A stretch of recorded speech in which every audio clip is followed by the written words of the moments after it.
എല്ലാവർക്കും എൻ്റെ സ്നേഹവന്ദനങ്ങൾ. ശശി തരൂർ സാറിനുള്ള മറുപടി സീരീസിന്റെ അവസാനത്തെ എപ്പിസോഡാണ്. ശശി തരൂർ സാറിന്റെ മറുപടി പറയുന്നത് ശശി തരൂർ സാറിനോട് വ്യക്തിപരമായിട്ട് എന്തെങ്കിലും എതിർപ്പുള്ളത് കൊണ്ടല്ല. ശശി തരൂർ സാറിന്റെ വാദങ്ങൾ പലതും നമുക്ക് ഇന്ത്യക്ക് നാശനഷ്ടങ്ങളെ മുമ്പുണ്ടാക്കി വെച്ചിരുന്നു. ഇന്ത്യ സ്വാതന്ത്ര്യമായി കഴിഞ്ഞതിന് ശേഷം ഒരു തുറന്ന സാമ്പത്തിക വ്യവസ്ഥയായിരുന്ന ഇന്ത്യ ഏറ്റവും ഒരു ക്ലോസ്ഡ് എക്കണോമിയിലേക്ക് മാറാൻ കാര്യം നമ്മൾ ശശി തരൂർ സാറ് പറയുന്നത് പോലെയുള്ള പല വാദങ്ങൾ നമ്മൾ ആത്മാർത്ഥമായി വിശ്വസിച്ചത് കൊണ്ടാണ്. അതിലെ ഒരു വാദമാണ് നമ്മൾ ഇന്ന് നോക്കുന്നത്. ഒന്ന്, ഡ്രെയിൻ തിയറിയാണ് നമ്മൾ നോക്കുന്നത്. രണ്ട്, നമ്മൾ നോക്കാനായിട്ട് പോകുന്നത് ഫാമിൻസിനെ പറ്റിയാണ്. ക്ഷാമങ്ങൾ ഉണ്ടായത് എന്തുകൊണ്ടാണ്, ആ ക്ഷാമങ്ങൾ ഉണ്ടായപ്പോൾ ജനങ്ങൾ മരിച്ചത് എന്തുകൊണ്ടാണ് എന്നുള്ള ശശി തരൂർ സാറിന്റെ വാദങ്ങളാണ് നോക്കുന്നത്. അത് കഴിഞ്ഞ് മൂന്നാമത് നമ്മൾ നോക്കുവാനായിട്ട് ആഗ്രഹിക്കുന്നത് എന്തായിരുന്നു ബ്രിട്ടീഷുകാരുടെ ലക്ഷ്യം, ഈ രാജ്യം ഭരിക്കുന്നതിന്, ഇന്ത്യ ഭരിക്കുന്നതിന് ബ്രിട്ടീഷുകാർക്കുണ്ടായ നേട്ടം എന്താണ്. അതിനുശേഷം അതോടൊപ്പം തന്നെ നമ്മൾ ആലോചിക്കുന്നത് നമ്മുടെ ഈ തെറ്റായ വാദങ്ങൾ നമ്മളെ എങ്ങനെയാണത് ഹാനികരിക്കുന്നത്. ഞാൻ ഓർപ്പിച്ചതുപോലെ ഇന്ത്യയുടെ സ്വാതന്ത്ര്യാനന്തരമുള്ള നയങ്ങൾ പലതും ഇന്ത്യയുടെ ഈ അന്ധമായ എതിർപ്പുകൾ കാരണമായിരുന്നു. ബ്രിട്ടീഷ് സാമ്രാജ്യത്തെ നമ്മൾ എതിർക്കണം. രാഷ്ട്രീയപരമായി നമ്മളെ മറ്റാരും ഭരിക്കുവാനായിട്ട് സാധ്യമല്ല. അങ്ങനെ വരുമ്പോൾ തന്നെ നമ്മൾ ഓർത്തിരിക്കേണ്ടതായ കാര്യം, അവർ ചെയ്ത നല്ല കാര്യങ്ങൾ നമ്മൾ അവരെ എതിർക്കുമ്പോൾ തള്ളിക്കളയേണ്ടതായിട്ടില്ല.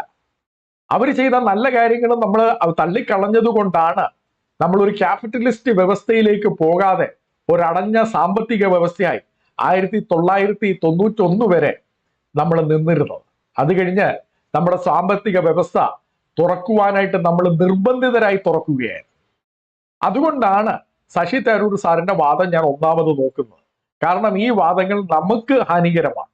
രണ്ട്, ഇന്ന് ഇസ്ലാമിസ്റ്റുകൾ മുതൽ ലോകമെമ്പാടുമുള്ള ജിഹാദികൾ മുതൽ ഇന്ത്യയിലുള്ള ഹിന്ദുത്വ ചിന്തകർ വരെ കൊണ്ടു നടക്കുന്ന ഒരു വാദമാണ് ഡീകോളനൈസേഷൻ.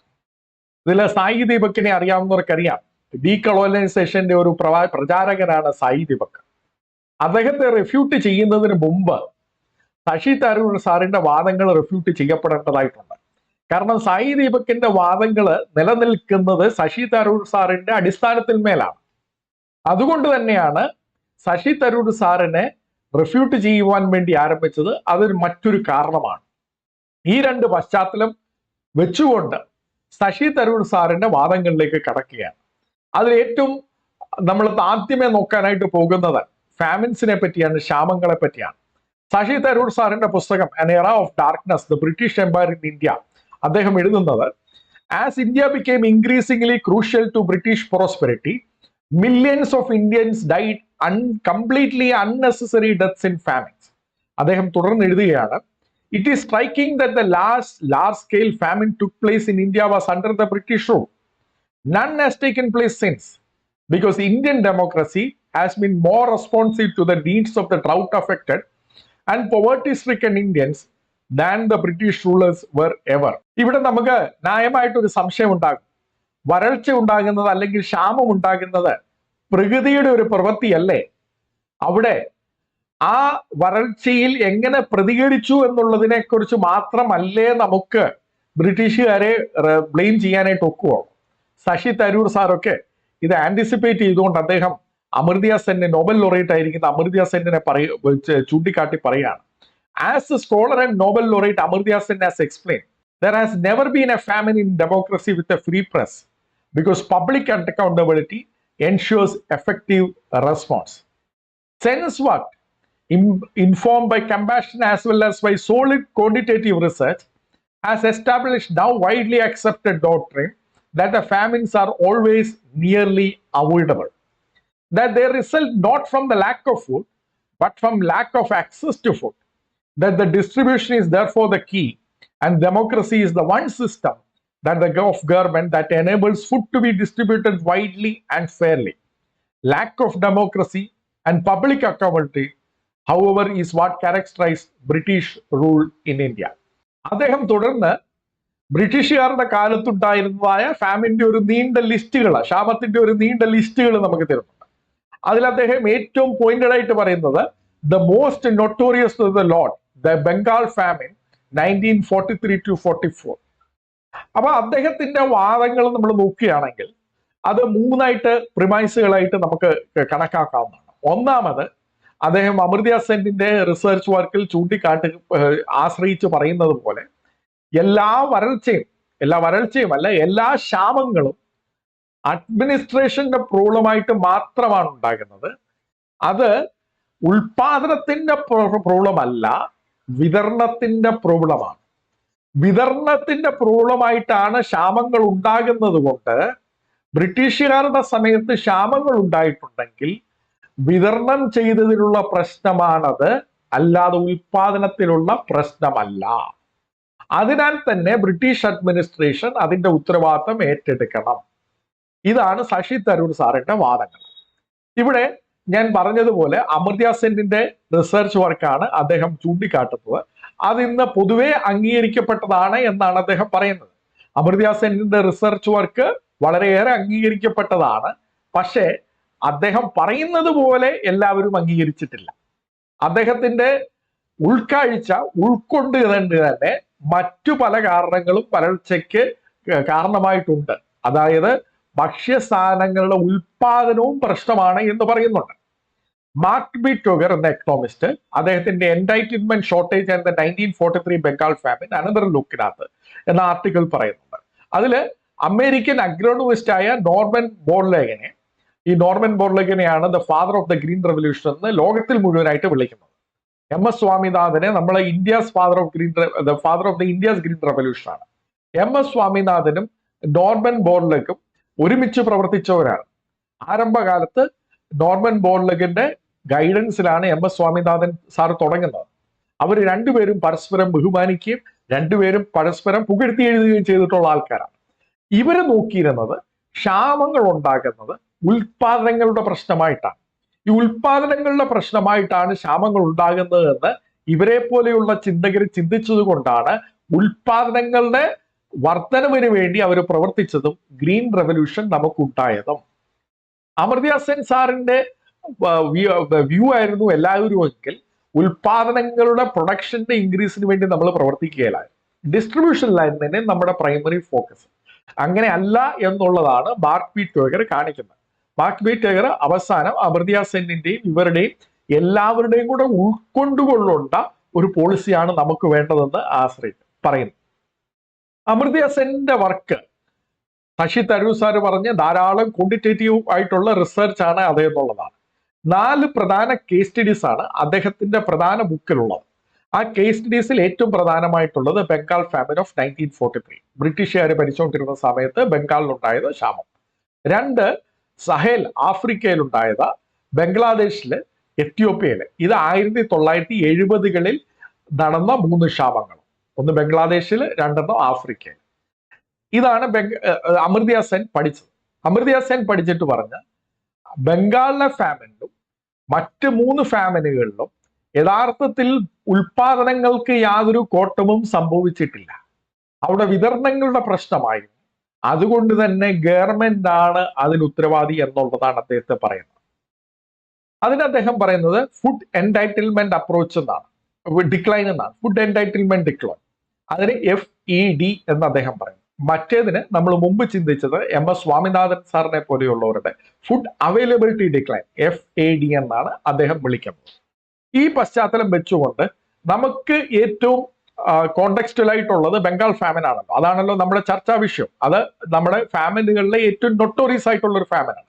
അപ്പൊ അത് വെച്ച് തന്നെ നമുക്ക് തുടങ്ങാം. അമർത്യ സെൻ സാറിന്റെ വർക്ക് ബംഗാൾ ഫാമിനെ പറ്റി എങ്ങനെയാണ് ചെയ്തത്? അത് തുടങ്ങുന്നതിന് മുമ്പ് അമർത്യ സെൻ സാറിന്റെ ഡെഫിനേഷൻ തന്നെ ഞാനൊന്ന് വായിക്കട്ടെ. Starvation is the characteristics of some people not having enough food to eat. It is not the characteristics of there being not enough food to eat. ഇത് അദ്ദേഹത്തിന്റെ poverty of and famines and എസൈൻസ് on entitlement deprivation chapter 1. അദ്ദേഹത്തിന്റെ പുസ്തകം അദ്ദേഹം ആരംഭിക്കുന്നത് ഈ definition കൊടുത്തുകൊണ്ടാണ്. ഈ ഡെഫിനേഷനെ അനേക പണ്ഡിതന്മാര് ക്രിട്ടിക്ക് ചെയ്തിട്ടുണ്ട്. Stephen Devereux, research fellow and director of the centre of social protection at the institute of development studies, അദ്ദേഹത്തിന്റെ പേപ്പറിൽ Sen's entitlement approach critiques and counter critiques അദ്ദേഹം പറയുന്നത് പ്രധാനമായിട്ട് രണ്ട് തരം ക്രിട്ടിക്കുകളാണ് നടന്നിട്ടുള്ളത്. ഒന്ന്, അമർത്യ സെൻ മുമ്പോട്ട് വെച്ചിരിക്കുന്ന ഡേറ്റ എടുത്ത് തന്നെ അതിനെ റീഇന്റർപ്രറ്റ് ചെയ്തവർ. രണ്ട്, അമർത്യ സെന്നിന്റെ എക്സാമ്പിൾസിനെ കൗണ്ടർ എക്സാമ്പിൾസ് കൊണ്ടുവന്നിട്ടുണ്ട്. അമർത്യ സെൻ 4 ഫാമിൻസിന്റെ കാര്യമാണ് പറയുന്നതെങ്കിൽ മറ്റ് 5-മതോ 6-മതോ നടന്ന ഫാമിൻസിൽ അമർത്യ സെന്നിന്റെ തിയറി എന്തുകൊണ്ട് അപ്ലിക്കബിൾ അല്ല എന്ന് കാണിച്ച് പണ്ഡിതന്മാരെ ക്രിട്ടിസൈസ് ചെയ്തിട്ടുണ്ട്. എന്ന് പറഞ്ഞാൽ ഫുഡ് അവൈലബിലിറ്റി ഒരു പ്രശ്നമായിരുന്നു എന്ന് തന്നെ കാണിച്ച് ക്രിട്ടിക് ചെയ്തിട്ടുണ്ട്. അപ്പൊ ഈ ഒരു പശ്ചാത്തലം വെച്ചുകൊണ്ട് നമ്മൾ ബംഗാൾ ഫാമിനിലേക്ക് കിടക്കുകയാണ്. ബംഗാൾ ഫാമിന്റെ ഒരു പശ്ചാത്തലവും അമർത്യ സെൻ സാറ് വളരെ നന്നായിട്ട് തരുന്നുണ്ട്. അദ്ദേഹത്തിന്റെ poverty and famine chapter 6 the great Bengal ഫാമിനിൽ അദ്ദേഹം പറയുന്നത് നമ്മൾ പശ്ചാത്തലം ഒന്ന് ഓർത്തിരിക്കണം. 3 പ്രധാനപ്പെട്ട റൈസ് ക്രോപ്സ് ആണ് ബംഗാളിൽ ഉണ്ടായത്. ഒന്നാമത് വിന്റർ ക്രോപ്പ്, അതായത് മെയ്യിലും ജൂണിലും വിത്ത് പാകിയിട്ട് നവംബറിലും ഡിസംബറിലും ഹാർവെസ്റ്റ് കൊയ്യുന്നതായ വിന്റർ ക്രോപ്പ്. അതാണ് ഏറ്റവും പ്രധാനമായിട്ടുള്ളത്. കാരണം അദ്ദേഹം പറയുന്നത് ഏതാണ്ട് 73% നെല്ല് കൊയ്യുന്നത് ഈ വിന്റർ ക്രോപ്പിൽ നിന്നാണ്. മറ്റേത് ഏപ്രിലിൽ ഹാർവെസ്റ്റ് ചെയ്തിട്ട് വിത്ത് വിതച്ചിട്ട് ഓഗസ്റ്റിലും സെപ്റ്റംബറിലും കൊയ്യുന്ന ഓട്ടമൻ ക്രോപ്പ്, ഇത് 24%. മൂന്നാമത് നവംബറിൽ വിതച്ചിട്ട് ഫെബ്രുവരിയിലും മാർച്ചിലും കൊയ്യുന്ന സ്പ്രിംഗ്, ഇത് വളരെ ചെറിയതാണ്, 3%. അപ്പൊ ഏറ്റവും പ്രധാനം എന്ന് പറയുന്നത് ഈ വിന്റർ ക്രോപ്പാണ്, അമൻ ക്രോപ്പ് എന്നാണ് അതിനെ പറയുന്നത്. അതുപോലെ തന്നെ അത് കൊയ്ത്തിന്റെയും നെല്ലിന്റെയും പശ്ചാത്തലമായിരുന്നുവെങ്കിൽ ഈ ക്ഷാമത്തിന്റെ പശ്ചാത്തലം തന്നെ അദ്ദേഹം പറയുന്നത് 3ആയിട്ട് ഡിവൈഡ് ചെയ്യാവുന്നതാണ്. ഒന്ന് ഫേസ് 1, അത് ആരംഭം മുതൽ 1942 മുതൽ മാർച്ച് 1943 വരെയുള്ള കാലഘട്ടം എന്ന് പറഞ്ഞാൽ ക്ഷാമം തുടങ്ങുന്നു എന്നുള്ള അല്ലെങ്കിൽ അതിന് കാരണമായിരിക്കുന്ന കാരണങ്ങളൊക്കെ നടന്നുവെന്ന് ചിന്തിക്കുന്നതായ കാലഘട്ടം. ഫേസ് 2 മാർച്ച് 1943 മുതൽ നവംബർ 1943 വരെയുള്ള കാലഘട്ടം, അഥവാ ക്ഷാമം ഏറ്റവും കഠിനമായ സമയം. നവംബർ 1943 മുതൽ 1944 ഏതാണ്ട് ഭൂരിഭാഗം അവിടെയാണ് ഏറ്റവും മരണങ്ങൾ സംഭവിക്കുന്നത്. ക്ഷാമം ഏതാണ്ട് 1944 കഴിഞ്ഞപ്പോഴത്തേന് പോയി. പക്ഷെ പിന്നീട് എപ്പിഡമിക് വന്നു. ആ എപ്പിഡമിക്കിലാണ് ഏറ്റവും അധികം ആളുകൾ മരിക്കുന്നത്. അപ്പൊ ഇങ്ങനെ 3 ഫേസ് ആയിട്ട് നമുക്ക് ഈ ഫാമിനെയും കാണാവുന്നതാണ്. ഈ പശ്ചാത്തലം വെച്ചുകൊണ്ട് നമ്മൾ അമർത്യ സെൻ സാറിന്റെ റിസർച്ച് വർക്കിലേക്ക് കടക്കുകയാണ്. അദ്ദേഹത്തിന്റെ പ്രധാന ഡേറ്റ വരുന്നത് ബ്രിട്ടീഷുകാർ തന്നെ നിയോഗിച്ചതായ ഫാമിൻ എൻക്വയറി കമ്മീഷന്റെ റിപ്പോർട്ടാണ്. Famine enquiry commission report of Bengal, അത് 1943, അത് നമുക്ക് archive.org അവൈലബിൾ ആണ്.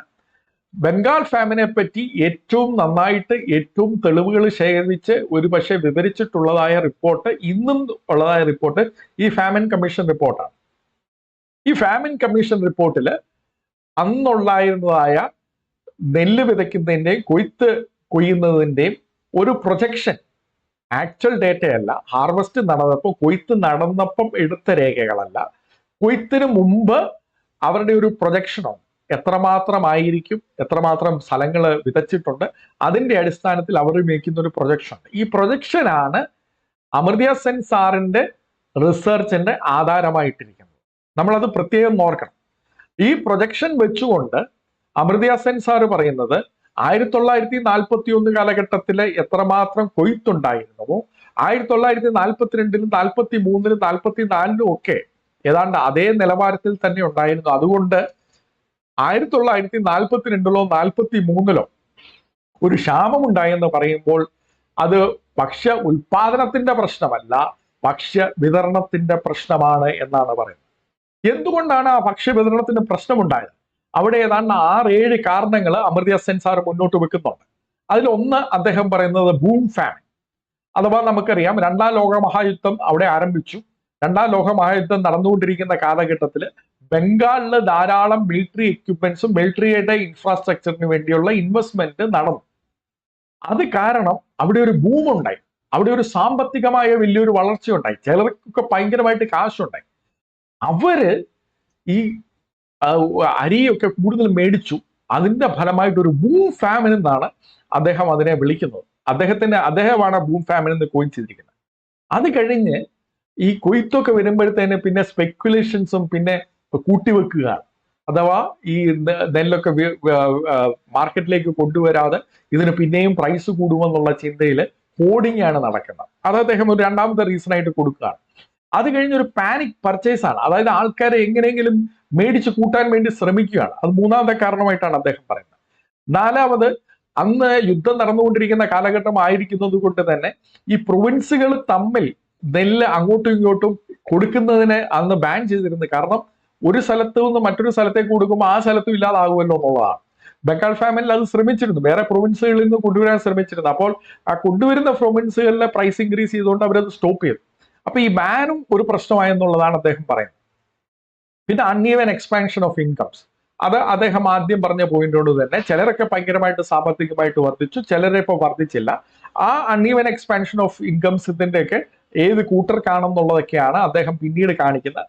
ആ കൂട്ടരാണ്, അതായത് സാമ്പത്തികമായിട്ട് വളരാതിരുന്നതായ ആ കൂട്ടരാണ് ഏറ്റവും അധികം ബാധിച്ചത്.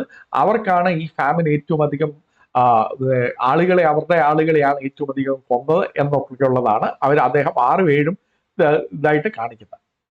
ഇതാണ് അമർത്യ സെൻ സാറിന്റെ തിയറി. ഞാൻ മുമ്പ് പറഞ്ഞതുപോലെ 2 തരം ക്രിട്ടിക്കുകളാണ് അമർത്യ സെൻ സാറിന്റെ ഈ റിസർച്ച് വർക്കിന് എതിരായിട്ടുള്ളത്. അതിൽ ഒന്നാമത്തെ ഏറ്റവും എക്സ്ട്രീമിൽ നിൽക്കുന്നത് പീറ്റർ ബൗബിക്കറിന്റെ ഒരു ക്രിട്ടിക്കാണ്. അദ്ദേഹത്തിന്റെ how Sen's theory can cause famines, അദ്ദേഹത്തിന്റെ baubric.org.uk നിങ്ങൾ പോയി കഴിഞ്ഞു കഴിഞ്ഞാൽ അത് നിങ്ങൾക്ക് അദ്ദേഹവും അമർത്യ സെന്നും തമ്മിൽ നടത്തിയിട്ടുള്ള തർക്കങ്ങളും ഒക്കെ നമുക്ക് അതിനകത്ത് കാണാം. അമർത്യ സെന്ന് അദ്ദേഹം ആർട്ടിക്കിൾ എഴുതുന്നു, അമർത്യ സെൻ സാർ അതിന്റെ മറുപടി എഴുതുന്നു, അദ്ദേഹം മറുപടിക്ക് മറുപടി എഴുതുന്നു, അമർത്യ സെൻ മറുപടി എഴുതുന്നു. അങ്ങനെയുള്ളതായ അവരുടെ എക്സ്ചേഞ്ചസ് കാണാം. പീറ്റർ ബൗബിക്ക് ഒരു എക്കണോമിസ്റ്റും കൺസൾട്ടന്റും ആണ്, ഒരു റിയൽ വേൾഡിൽ പ്രാക്ടീസ് ചെയ്യുന്ന കൺസൾട്ടന്റ് ആണ്. അദ്ദേഹം ചൂണ്ടിക്കാട്ടുന്നത് how Sen's theory can cause famines. Amartya Sen സാറിന്റെ തിയറി ഫാമിൻസ് ഉണ്ടാക്കാൻ സാധ്യമായത്, ഫാമിൻസിനെ പരിഹരിക്കാനല്ല, ഉണ്ടാക്കാൻ സാധ്യമായ തിയറിയാണെന്ന് പറഞ്ഞുകൊണ്ട് പീറ്റർ ബൗബിക്കർ പറയുന്നത്, അദ്ദേഹം ബംഗാൾ ഫാമിന്റെ കാര്യം എടുത്തിട്ട് പറയുന്നത്, it is surprising though that the sense should have placed so much reliance on one set of statistics court forecast which was damned as totally unreliable by contemporary analysts, including Professor Mahel Bose, one of the founding fathers of the agriculture statistics. Amartya Sen sir എടുത്തിരിക്കുന്നത് projections ആണ്. ഞാൻ പറഞ്ഞ പോലെ corp forecast ആണ്, അതായത് എത്ര നടക്കുമെന്നുള്ളതിന്റെ ഒരു മുമ്പുള്ളതായ റെക്കോർഡാണ്. ആ റെക്കോർഡ് റിലയബിളേ അല്ല. അവരുടെ പ്രൊജക്ഷൻസ് പല കാരണങ്ങളാൽ മൊത്തമായിട്ട് തെറ്റിയിട്ടുണ്ടെന്ന് ആ ഫീൽഡിലുള്ളതായ എക്സ്പേർട്സ് ചൂണ്ടിക്കാണിച്ചിട്ടും അമർത്യ സെൻ സാർ ആ സെയിം സെറ്റ് ഓഫ് ഡേറ്റ എടുത്ത് അദ്ദേഹത്തിന്റെ തിയറി പോയത് ആശ്ചര്യകരമായിരിക്കുന്നു എന്നാണ് പീറ്റർ ബൗബിക്ക് പറയാം. പീറ്റർ ബൗബിക്കിന് മറുപടി എഴുതുമ്പോൾ reply famine and mister Bowbrick by Amartya Sen food policy 1987, ഇതും ബൗബിക്കിന്റെ വെബ്സൈറ്റിൽ തന്നെ പബ്ലിഷ് ചെയ്തിട്ടുണ്ട്. അമർത്യ സെൻ സാർ പറയുന്നത്, of course, general question about production statistics of this type is an entirely sensible attitude. However, in the absence of inventing our data, we cannot do much better than using all the statistics that can be found, which is exactly what I did. ഇതേപോലെയുള്ളതായ ഒരു സംശയങ്ങൾ നമ്മളതിനെ ഒരു നിഷ്പക്ഷമായിട്ട് നോക്കേണ്ടത് ആവശ്യമാണെങ്കിൽ മറ്റ് data ഒന്നും ലഭ്യമല്ലാത്തത് കൊണ്ട് ലഭ്യമായ ഡേറ്റ ഞാൻ എടുത്തു, എല്ലാ ഡേറ്റയും ഞാൻ എടുത്തു എന്നാണ് അമർത്യ സെൻ സാർ പറയുന്നത്. ഇവിടെ ന്യായമായിട്ട് നമ്മളെ പോലെയുള്ള സാധാരണക്കാർക്ക് ഒരു ചോദ്യം വരും, റിലയബിൾ ആയിട്ടുള്ള ഡേറ്റ ഇല്ലെങ്കിൽ പിന്നെ എന്തിനാ ഈ ഒരു ക്ഷാമം പഠിക്കാനായിട്ട് പോയത്? റിലയബിൾ ആയിട്ടുള്ള ഡേറ്റ ഉള്ള ക്ഷാമം പഠിച്ചിട്ടല്ലേ തിയറി എഴുതേണ്ടതെന്ന് നമുക്ക് ചോദിക്കാം. എങ്കിലും അത് നമ്മൾ സാധാരണക്കാരുടെ ചോദ്യമായതുകൊണ്ട് അത് വിട്ടുകയാണ്. ഞാൻ പറഞ്ഞതുപോലെ ഇത് പീറ്റർ ബൗബിക്കർക്ക് ഒരു എക്സ്ട്രീമിലാണ്. അദ്ദേഹം പിന്നീട് അമർത്യ സെൻ ഒരു ഫ്രോഡാണെന്നൊക്കെ പറയുന്നുണ്ട്. അതിന്റെ കാരണങ്ങൾ നമ്മളൊന്ന് തൊട്ടുപോകുന്നുണ്ട്. അത് പക്ഷെ നമ്മുടെ പ്രധാന ഇന്നത്തെ ചർച്ചാ വിഷയമല്ല. എന്നാൽ മറ്റു പണ്ഡിതന്മാര് അമർത്യ സെൻ സാറിന്റെ സെയിം ഡേറ്റ എടുത്ത് അവർ റീഇൻറ്റർപ്രറ്റ് ചെയ്ത് അവരിൽ ചിലര് കുറച്ച് ക്ഷാമം ഉണ്ടായിട്ടുണ്ട്, അല്ലെങ്കിൽ കൂടുതൽ ക്ഷാമം ഉണ്ടായിട്ടുണ്ടെന്ന് പറയുന്നുണ്ട്. എന്നാൽ മാർക്ക് ബി ടോഗർ പറയുന്നത് ഇവിടെ എല്ലാം ഉള്ളൊരു പ്രശ്നം എന്ന് പറയുന്നത് ഈ അടിസ്ഥാനമായിട്ട് ഈ പ്രൊജക്ഷൻസ് എടുക്കുന്ന ഡേറ്റ സെറ്റ് അത് ക്വാളിറ്റീവ് അല്ല. No corrections or recalculations however can overcome the fundamental quality problem of the statistics, which is that they are not in production statistics at all, but rather pre-harvest projections not based on the measurements of actual harvest. Actual harvest നടന്നതിന്റെ data അല്ല.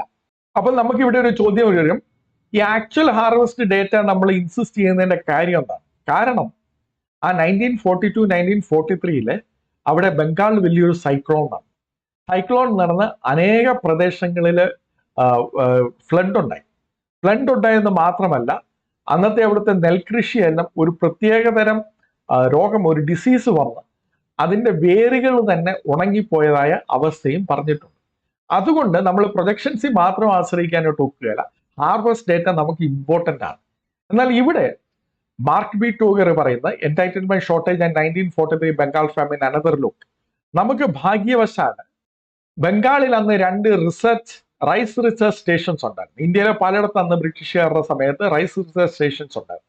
ഈ ബംഗാളിലെ 2 ഡിസ്ട്രിക്റ്റില് rice research stations ഉണ്ടായിരുന്നു. ഈ rice research സ്റ്റേഷൻസും ഇതേപോലെ നെല്ല് വിതയ്ക്കുകയും കൊയ്യുകയും ഒക്കെ ചെയ്യുന്നതായ research stations ആണ്.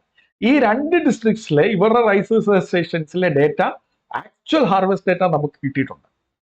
അത് അന്ന് ബംഗാൾ ഫാമിന്റെ സമയത്ത്, ബംഗാൾ ക്ഷാമം നടന്ന സമയത്ത് ബംഗാൾ റൈസ് റിസർച്ച് സ്റ്റേഷനിൽ വർക്ക് ചെയ്തിരുന്നതായ പത്മനാഭൻ സാറ്, അദ്ദേഹം പിന്നീട് എല്ലാ റൈസ് റിസർച്ച് സ്റ്റേഷൻസിന്റെയും ഇന്ത്യയുടെ ഹെഡായിട്ട് മാറിയ സമയത്ത് 1973 അദ്ദേഹം എഴുതിയ ഒരു ആർട്ടിക്കിളിനകത്ത് അദ്ദേഹം വളരെ കൃത്യമായിട്ട് റിസർച്ച് സ്റ്റേഷന്റെ സ്റ്റാറ്റിസ്റ്റിക്സ് കൊടുക്കുന്നുണ്ട്. അത് അദ്ദേഹത്തിന്റെ ടേബിൾ 2 മാർക്ക് ടിവർ അത് കാണിക്കുന്നുണ്ട്. അദ്ദേഹം പറയുന്നത് അമൻ ക്രോപ്പില്, അതായത് വിന്റർ ക്രോപ്പ്, നമ്മൾ 73% പ്രൊഡക്ഷൻ ഉണ്ടെന്ന് പറയുന്ന വിന്റർ ക്രോപ്പില് 70 മുതൽ 90% വരെ കൊയ്ത്തിൽ നെല്ല് നഷ്ടപ്പെട്ടു എന്നാണ് പറയുന്നത്. സൈക്ലോൺ കാരണവും ഫ്ലഡ് കാരണവും ഫ്ലഡിനെ തുടർന്നുണ്ടായതായ ഡിസീസ് കാരണം.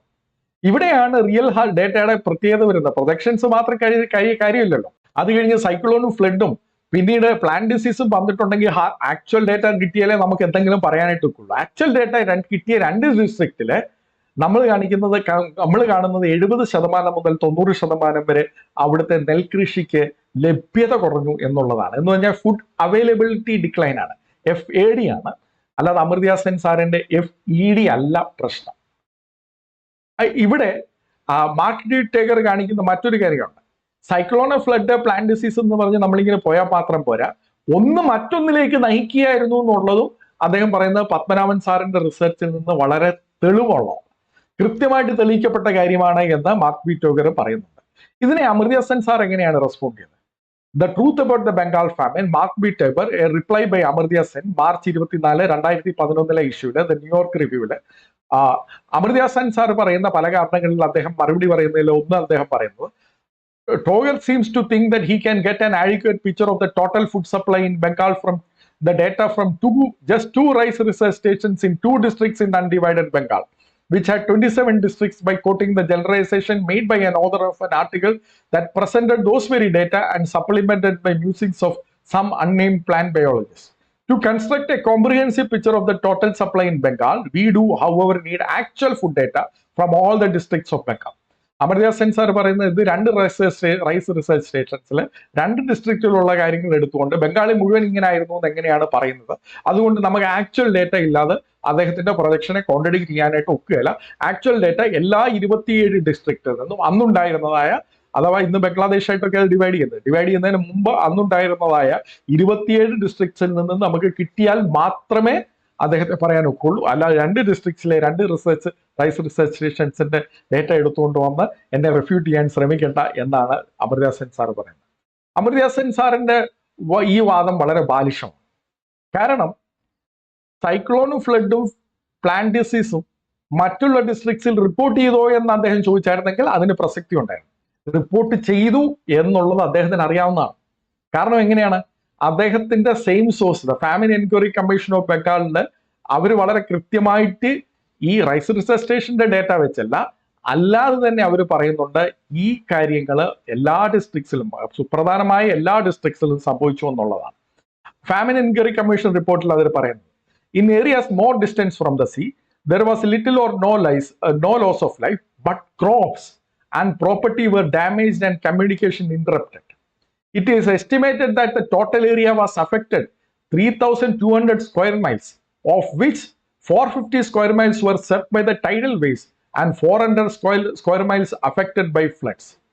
എന്ന് പറഞ്ഞാൽ അമൻ ക്രോപ്പ് നിൽക്കുന്നതായ സ്ഥലങ്ങൾ, പ്രധാനമായി അമൻ ക്രോപ്പ് നിൽക്കുന്നതായ സ്ഥലങ്ങളിലെല്ലാം ഈ സൈക്ലോണും ഫ്ലഡും ബാധിച്ചിരുന്നു. അവിടെ ചിലർക്ക് ജീവൻ നഷ്ടം ഉണ്ടായിട്ടില്ല. സീഡൊക്കെ അടുത്ത്, കടലിനൊക്കെ അടുത്തുള്ളടത്ത് അതും ആൾക്കാരുടെ വീടും പോയി, ആളപായം ഉണ്ടായി. ഇത് മറ്റു സ്ഥലങ്ങളിൽ ആളപായം ഉണ്ടായില്ലെങ്കിലും ക്രോപ്പ് നശിച്ചു, അമൻ ക്രോപ്പ് നശിച്ചു എന്ന് അമർത്യ സെൻ സാറിന്റെ പ്രൈമറി റിസർച്ച് ഡേറ്റ ആയ ഫാമിൻ എൻക്വയറി കമ്മീഷനിൽ തന്നെ പറയുന്നുണ്ട്. അത് കഴിഞ്ഞിട്ട് ഫാമിൻ എൻക്വയറി കമ്മീഷൻ റിപ്പോർട്ട് ചെയ്യുന്നത് after the cyclone came crop disease. ഇത് തന്നെയാണ് റൈസ് റിസർച്ച് സ്റ്റേഷൻ പറഞ്ഞത്. We have been told by several witnesses that the damage caused by fungus and root rot. The government of Bengal have estimated that their effects were even more serious to the outturn than the damage caused by cyclone. അഥവാ അമൻ ക്രോപ്പിന് ഉണ്ടായതായ ഈ plant disease cyclone ഉണ്ടായി ഇതിനേക്കാൾ കൂടുതൽ നാശനഷ്ടമായിരുന്നു എന്നുള്ളതാണ്. ഇത് തന്നെയാണ് rice research സ്റ്റേഷൻസിന്റെ ഇത് പറയുന്നത്. റൈസ് റിസർച്ച് സ്റ്റേഷൻ നമുക്ക് എക്സാക്ട് ഡേറ്റ തന്നു, 70% മുതൽ 90% വരെ. ഇവിടെ എത്ര ശതമാനം നശിച്ചു എന്നുള്ള ഡേറ്റ മാത്രം തന്നില്ലെന്നുള്ളതേ ഉള്ളൂ. പക്ഷേ ഈ നശിച്ചു എന്നുള്ള റിപ്പോർട്ട് എല്ലാ ഡിസ്ട്രിക്ട്സിൽ നിന്നും അല്ലെങ്കിൽ ഭൂരിഭാഗം ഡിസ്ട്രിക്ട്സിൽ നിന്നും നമുക്ക് കിട്ടി എന്നുള്ളതാണ് വാസ്തവം. ഈ വസ്തുത എന്തുകൊണ്ട് അമർത്യ സെൻ സാർ കണക്കിലെടുക്കുന്നില്ല എന്നുള്ളതാണ് നമ്മുടെ ചോദ്യം. നമ്മളൊരു കാര്യം ഓർക്കണം, ഇന്ന് ഈ archive.org ഇന്റർനെറ്റും ഒക്കെ വരുന്നതിന് മുമ്പ് അമർത്യ സെൻ സാർ ഈ ഫാമിൻ കമ്മീഷൻ റിപ്പോർട്ട് പബ്ലിഷ് ചെയ്യുന്നതിനെ ശക്തമായിട്ട് എതിർത്തിരുന്നു എന്നാണ് പീറ്റർ ബൗവിക്കർ പറയുന്നത്. പീറ്റർ ബൗവിക്കറിന്റെ വെബ്സൈറ്റിൽ നിങ്ങൾ പോയി കഴിഞ്ഞു കഴിഞ്ഞാൽ institute of Commonwealth studies Oxford യൂണിവേഴ്സിറ്റിയിൽ നിന്ന് ഒരാൾ പീറ്റർ ബൗവിക്കറിന് എഴുതിയ ഒരു ലെറ്റർ അദ്ദേഹം പ്രസിദ്ധീകരിച്ചിട്ടുണ്ട്. അതിനകത്ത് പറയുന്നത് ഈ അമർത്യ സെൻ സാറിന്റെ പ്രൈമറി ഡേറ്റ ഈ ഫാമിൻ എൻക്വയറി കമ്മീഷൻ റിപ്പോർട്ട് ആയിരിക്കുന്നത് കൊണ്ട് തന്നെ അത് പബ്ലിഷ് ചെയ്യണമെന്നുള്ള ആഗ്രഹം, കാരണം നമ്മുടെ പ്രൈമറി ഡേറ്റ ബാക്കി എല്ലാവരും കാണട്ടെ എന്നുള്ളൊരു ആഗ്രഹം നമുക്കുണ്ടാവില്ല. അത് പബ്ലിഷ് ചെയ്യാൻ വേണ്ടി ഇവർ മുമ്പോട്ട് വന്നപ്പോൾ അമർത്യ സെൻ സാർ അതിനെ ഡിസ്കറേജ് ചെയ്തു, അതിനെ നിരുത്സാഹപ്പെടുത്തി എന്നാണ് പറയുന്നത്. അതിന്റെ ലക്ഷ്യം എന്താണ് എന്ന് ഇന്ന് അപ്പോൾ അവരെ സംശയിക്കുന്നു എന്നുള്ളതാണ് പറയുന്നത്. ഇതിന്റെയൊക്കെ പല അടിസ്ഥാനത്തിലാണ് അമർത്യ സെൻ സാറിനെ പീറ്റർ ബൗവിക്ക് ഒരു ഫ്രോഡ്, അക്കാഡമിക് ഫ്രോഡായിട്ട് കരുതുന്നത്. ഞാൻ ആ രീതിയിൽ പറയുന്നില്ല. പക്ഷെ നമ്മൾ ഒരു ഓർക്കണം, നമ്മുടെ എല്ലാ ഹീറോസും വിശുദ്ധ ബൈബിള് പറയുന്ന മാതിരം പാപം കൊണ്ട് ബാധിച്ചവരാണ്. അതുകൊണ്ട് ആരെയും നമുക്ക് പൂർണ്ണമായിട്ട് വിശ്വസിക്കാനായിട്ട് സാധ്യമല്ല. അപ്പോൾ ബംഗാൾ ഫാമിന്റെ സമയത്ത് ഫുഡ് അവൈലബിലിറ്റി ഡിക്ലൈൻ തന്നെയായിരുന്നു എന്ന് നമുക്ക് ചിന്തിക്കാം, അല്ലാതെ ഫുഡ് എൻടൈറ്റിൽമെന്റ് ഡിക്ലൈൻ അല്ലായിരുന്നു. അങ്ങനെ വരുമ്പോൾ നമുക്ക് ബ്രിട്ടീഷുകാരെ ഫാമിൻ ഉണ്ടായത് അവർ കാരണമാണെന്ന് പറയാൻ ഒക്കെയല്ല. അവരുടെ പ്രതികരണം എന്താണെന്ന് നമുക്ക് ചോദിക്കാനായിട്ട് ഒക്കുള്ളൂ. അവരുടെ പ്രതികരണം എന്തായിരുന്നു? നമ്മൾ അന്ന് ഓർക്കേണ്ടത് 1937 കാലഘട്ടം മുതൽ പിന്നീട് നമുക്ക് ഇവിടെ ഒരു എലക്റ്റഡ് ഗവൺമെന്റ് ഉണ്ടായിരുന്നു. ഇന്ത്യയുടെ പല പ്രൊവിൻസുകളിലും, മദ്രാസ് പ്രൊവിൻസിലാണെങ്കിലും ബംഗാളിലൊക്കെ ആണെങ്കിലും തെരഞ്ഞെടുക്കപ്പെട്ട ജനപ്രതിനിധികൾ ഇന്ത്യക്കാർ തന്നെ ഉണ്ടായിരുന്നു. അന്ന് ബംഗാളിലേക്ക് തെരഞ്ഞെടുക്കപ്പെട്ടതിൽ ഏറ്റവും പ്രധാനമായിട്ട് മുസ്ലിം ലീഗ് പാർട്ടി, പിന്നെ ഹിന്ദു കോൺഗ്രസ്, ഹിന്ദു മഹാസഭ, സ്വാതന്ത്ര്യരായിട്ടുള്ള ജനപ്രതിനിധികളൊക്കെ ഉണ്ടായിരുന്നു. ഇതിനെപ്പറ്റി ഫാമിൻ എൻക്വയറി കമ്മീഷൻ റിപ്പോർട്ടിൽ page 195 minute by MB Hafsal Hussain അതിനകത്ത് പറയുന്നത് about the end of the March 1943 the ministry went out of office. ഇന്നത്തെ പോലെ ഗവൺമെന്റ് താഴെ പോയി. For a month the governor of Bengal was in charge of the administration. ആ government താഴെ പോയി കഴിഞ്ഞതിന് ശേഷം 1 മാസത്തോളം ഗവർണർ ആയിരുന്നു. അത് കഴിഞ്ഞിട്ട് മുസ്ലിം ലീഗിനെ കൊലേഷൻ ഗവൺമെന്റ് ലീഡ് ചെയ്യാൻ വേണ്ടി വിളിച്ചു, കാരണം അവരായിരുന്നു പ്രധാനപ്പെട്ട പാർട്ടി. കോൺഗ്രസ്സുകാർ അതിന് സഹകരിക്കാൻ തയ്യാറായില്ല, കാരണം അവർ നിസ്സഹകരണ മനോഭാവത്തിലായിരുന്നത്. ഹിന്ദു മഹാസഭ മുസ്ലിം ലീഗിനോടൊപ്പം സഹകരിക്കാനായിട്ട് തയ്യാറായിരുന്നു, പക്ഷെ അവർക്കൊരു നിബന്ധനയുണ്ടായിരുന്നു. സ്വാതന്ത്ര്യരായി ജയിച്ച മുസ്ലിം പ്രതിനിധികളും കൂടെ ഈ ഗവൺമെന്റിന്റെ ഭാഗമാണ്. എന്നാൽ മുസ്ലിം ലീഗ് ചിന്തിക്കുന്നത് അവർ മാത്രമാണ് മുസ്ലിം ലീഗുകളുടെ പ്രതിനിധികൾ, ജയിച്ചവര് മുസ്ലിങ്ങളുടെ പ്രതിനിധികളല്ല എന്ന അവരുടെ ഒരു മനോഭാവം കാരണമായിരിക്കാം അവരതിനെ ശക്തമായിട്ട് എതിർത്തു. മറ്റു സ്വാതന്ത്ര്യമായിട്ട് ജയിച്ച മുസ്ലിം പ്രതിനിധികൾ ഗവൺമെന്റിന്റെ ഭാഗമാകുന്നതിനെ മുസ്ലിം ലീഗ് എതിർക്കുകയും ഹിന്ദു മഹാസഭ അതിനുവേണ്ടി നിബന്ധന പിടിക്കുകയും ചെയ്തു. അതിന്റെ ഭാഗമായിട്ട് ഹിന്ദു മഹാസഭ ഈ മുസ്ലിം ലീഗുമായിട്ട് ചോദിച്ചില്ല. എന്ന് പറഞ്ഞാൽ ആ സമയത്ത് ബംഗാൾ ഫാമിന്റെ സമയത്ത് മുസ്ലിം ലീഗ് ആയിരുന്നു അവിടെ ഭരിച്ചുകൊണ്ടിരുന്നത്. അതിലെ ഏറ്റവും പ്രധാനപ്പെട്ട വ്യക്തി എന്ന് പറയുന്നത് മിനിസ്റ്റർ ഓഫ് സിവിൽ സപ്ലൈസ് ആയിരുന്നു, ഹുസൈൻ സുഹാറവ റെഡ്ഡി എന്ന് പറഞ്ഞതായ വ്യക്തി. അദ്ദേഹം പിൽക്കാലത്ത് പാകിസ്ഥാനിൽ പോയി പാകിസ്ഥാനിന്റെ പ്രൈം മിനിസ്റ്റർ ആകുന്നുണ്ട്. അദ്ദേഹമായിരുന്നു മിനിസ്റ്റർ ഓഫ് സിവിൽ സപ്ലൈസ്. അന്ന് അവിടെ പ്രൊഫസർ തിത്താഗർ റോയ് ചൂണ്ടിക്കാട്ടുന്ന പോലെ ജനാധിപത്യം അവിടെ ഗുണപ്പെട്ടില്ല.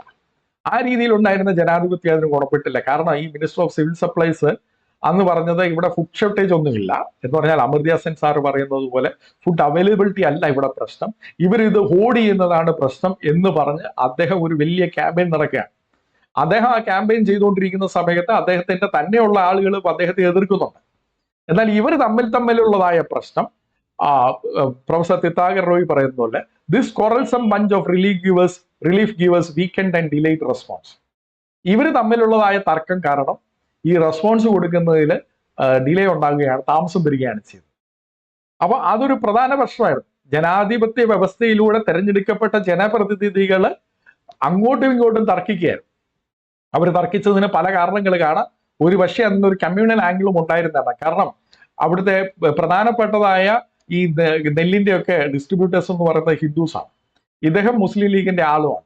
അപ്പൊ അവരെ ബ്ലെയിം ചെയ്യേണ്ടതിന് ഒരു കമ്മ്യൂണൽ ആംഗിൾ ഉണ്ടെന്ന് വന്നാൽ പോലും, ഉണ്ടെന്ന് വേണമെങ്കിൽ നമുക്ക് ചിന്തിക്കാവുന്നതാണ്. എന്നാൽ അത് നിർബന്ധമില്ല. കാരണം എല്ലാ ക്ഷാമം ഉണ്ടാകുമ്പോഴും അന്ന് അവിടുത്തെ കച്ചവടക്കാരെ ബ്ലെയിം ചെയ്യുന്ന ഒരു സ്ഥിരം പരിപാടിയുമാണ്. അപ്പൊ എന്ത് തന്നെയായിരുന്നാലും ഇത് ഒരു ബ്ലെയിമായിട്ട് വന്നു. അത് കഴിഞ്ഞ് ഏതാണ്ട് ഓഗസ്റ്റ് സമയത്താണ് ബ്രിട്ടീഷ് വാർ ക്യാബിനറ്റ് ഇതിന്റെ സീരിയസിനെ പറ്റി അറിയുന്നത്. അതുവരെ ഇവരങ്ങോട്ടും ഇങ്ങോട്ട് തർക്കിയായിരുന്നു. അവരുടെ ഇതിനെ സീരിയസ് ആയിട്ട് അറിയിച്ചു കഴിഞ്ഞാൽ, ഫാമിൻ ഉണ്ടെന്ന് അവർക്കറിയാം, ഇതിന്റെ സീരിയസ്നെസ് അറിയിച്ച സമയത്ത് എന്താണ് അവർ ചെയ്തത്? ഹിസ്റ്റോറിയനായ ചരിത്രകാരനായ സരീർ മസാനി എന്ന് പറയുന്ന അദ്ദേഹം ഒരു അന്നത്തെ അക്കാലത്തുണ്ടായിരുന്നതായ ഒരു സ്വാതന്ത്ര്യ സമര സേനാനിയുടെ മകനാണ്. ആ സ്വാതന്ത്ര്യ സമര സേനാനി ജയിലിലൊക്കെ കിടന്നതായ വ്യക്തിയാണ്. അദ്ദേഹത്തിന്റെ മകനാണ്. അദ്ദേഹം പറയുന്നത് Churchill and the genocide men, Churchill ആരെയും കൊന്നിട്ടില്ല, last word on the Bengal famine. ഇത് വിൻസ്റ്റൺ ചർച്ചിൽ .hillsdale.edu എന്ന് പറഞ്ഞ വെബ്സൈറ്റിൽ നിങ്ങൾക്ക് പോയി കാണാവുന്നതാണ്. അദ്ദേഹം ചർച്ചില് ഗവൺമെന്റ് എടുത്തതായ തീരുമാനങ്ങൾ പറയുന്നുണ്ട്. ഓഗസ്റ്റ് 4, 1943 ചർച്ചിൽ വാർ ക്യാബിനറ്റ് ആദ്യമായിട്ട് ഇതിന്റെ പ്രത്യാഘാതങ്ങൾ മനസ്സിലാക്കിയപ്പോൾ, ഇതിന്റെ ഗൗരവം മനസ്സിലാക്കിയപ്പോൾ 1,50,000 ടൺ ഓഫ് ഇറാഖി ബാർലിയും ഓസ്ട്രേലിയൻ വീറ്റും ബംഗാളിലേക്ക് അയക്കാനായിട്ട് അവർ തയ്യാറായി. അത് കഴിഞ്ഞ് ചർച്ചിൽ ഈ സെപ്റ്റംബർ 24 എന്തെങ്കിലും ചെയ്യണമെന്ന് പറഞ്ഞു. അത് കഴിഞ്ഞിട്ട് അദ്ദേഹം അതിനെ കൂട്ടിച്ചേർത്ത് ഇന്ത്യക്കാർ മാത്രമല്ല ബുദ്ധിമുട്ട് അനുഭവിക്കുന്നവര് എങ്കിൽ പോലും പിന്നീട് 2,50,000 ടണ്ണുകൾ ഇന്ത്യയിലേക്ക് അദ്ദേഹം അയച്ചു എന്നുള്ളതാണ് പറയുന്നത്. അതേപോലെ തന്നെ ഓഗസ്റ്റ്, സെപ്റ്റംബർ, ഒക്ടോബറിൽ ഒക്കെ അദ്ദേഹം തുടർന്നുണ്ടായി എടുത്തതായ തീരുമാനങ്ങളെ പറ്റി പറയുന്നുണ്ട്. ഈ ചർച്ചിൽ വളരെ തെറ്റിദ്ധരിക്കപ്പെട്ടതായ ഒരു വ്യക്തിയാണ്. കരുതുന്ന കാരണം അദ്ദേഹത്തിന്റെ നാക്കാണ് പ്രശ്നം. നാക്കിന്റെ പ്രശ്നം എന്താണെന്ന് ചോദിച്ചു കഴിഞ്ഞാൽ, വളരെ പ്രായമുള്ള ഒരു മനുഷ്യനാണ്. അദ്ദേഹത്തിന് അന്ന് ആരോഗ്യപരമായ ബുദ്ധിമുട്ടായിരുന്നു. അദ്ദേഹം അതുകൊണ്ട് ഇൻഫോർമലായിട്ട് എന്ത് വേണമെങ്കിലും ആരെപ്പറ്റി വേണമെങ്കിലും പറയും. വളരെ വാക്കുകൾ ഉപയോഗിക്കാൻ സമർത്ഥനായിരുന്നു നമുക്കറിയാം. അദ്ദേഹം അതുകൊണ്ട് ഇന്ത്യക്കാരെ പറ്റി മോശമായിട്ട് സംസാരിച്ച അനേക സന്ദർഭങ്ങളുണ്ട്. യഹൂദന്മാരെ പറ്റി മോശമായ സംസാരിച്ച അനേക സന്ദർഭങ്ങളുണ്ട്. എന്നാൽ നമ്മൾ ചിന്തിക്കേണ്ടത് ആവശ്യ സമയത്ത് അദ്ദേഹം എന്ത് തീരുമാനമെടുത്തു എന്നുള്ളതാണ്. സാധാരണ ചർച്ചിലിനെ കുറ്റം പറയുന്നവരെല്ലാം അദ്ദേഹം പറഞ്ഞ വാക്കുകളാണ് എടുക്കാറുള്ളത്, അല്ല അദ്ദേഹത്തിന്റെ തീരുമാനങ്ങളല്ല. ഇതൊരു നോട്ട് ചെയ്ത് വെക്കേണ്ട പോയിന്റാണ്. അദ്ദേഹം തീരുമാനം എടുക്കേണ്ട സമയത്ത് കൃത്യമായ തീരുമാനം അനുകൂലമായിട്ട് തന്നെ, യഹൂദന്മാർക്ക് അനുകൂലവും ഭാരതീയർക്ക് അനുകൂലവുമായിട്ടൊക്കെ തന്നെ ആവശ്യമായ തീരുമാനങ്ങൾ അദ്ദേഹം എടുത്തിട്ടുണ്ട്. അപ്പൊ ഈ ഒരു പോയിന്റ് നമ്മൾ മനസ്സിലാക്കി കഴിഞ്ഞു കഴിഞ്ഞാൽ, അന്നുണ്ടായിരുന്നതായ ബ്രിട്ടീഷ് രാജ് അവരെ കൊണ്ട് അപ്പം ചെയ്യാവുന്നതായ കാര്യങ്ങളെല്ലാം ബ്രിട്ടീഷ് ബംഗാൾ ഫാമിന്റെ സമയത്ത് ചെയ്തു എന്നാണ് നമുക്ക് കാണുന്നത്. ഇനിയും നമ്മൾ അമർത്യ സെൻ സാറിനെ പോലെ നിർബന്ധം പിടിക്കുകയാണ്, ഇല്ല ഞാൻ ഫുള്ള് ഡേറ്റ അവൈലബിൾ ആണെങ്കിൽ മാത്രമേ ഞാൻ ഫുഡ് അവൈലബിലിറ്റി പ്രശ്നത്തിലേക്ക് പോവുകയുള്ളൂ, അല്ലെങ്കിൽ ഇത് ഫുഡ് എൻറ്റൈറ്റിൽമെന്റ് പ്രോബ്ലം ആണെന്ന് പറയുകയാണെങ്കിൽ, നമ്മൾ പ്രൊഫസർ തിത്താഗർ റോയ് പറഞ്ഞതുപോലെ പറയേണ്ടി വരുന്നു. The Bengal famine of 1943 has never been explained. It offers no definite lesson.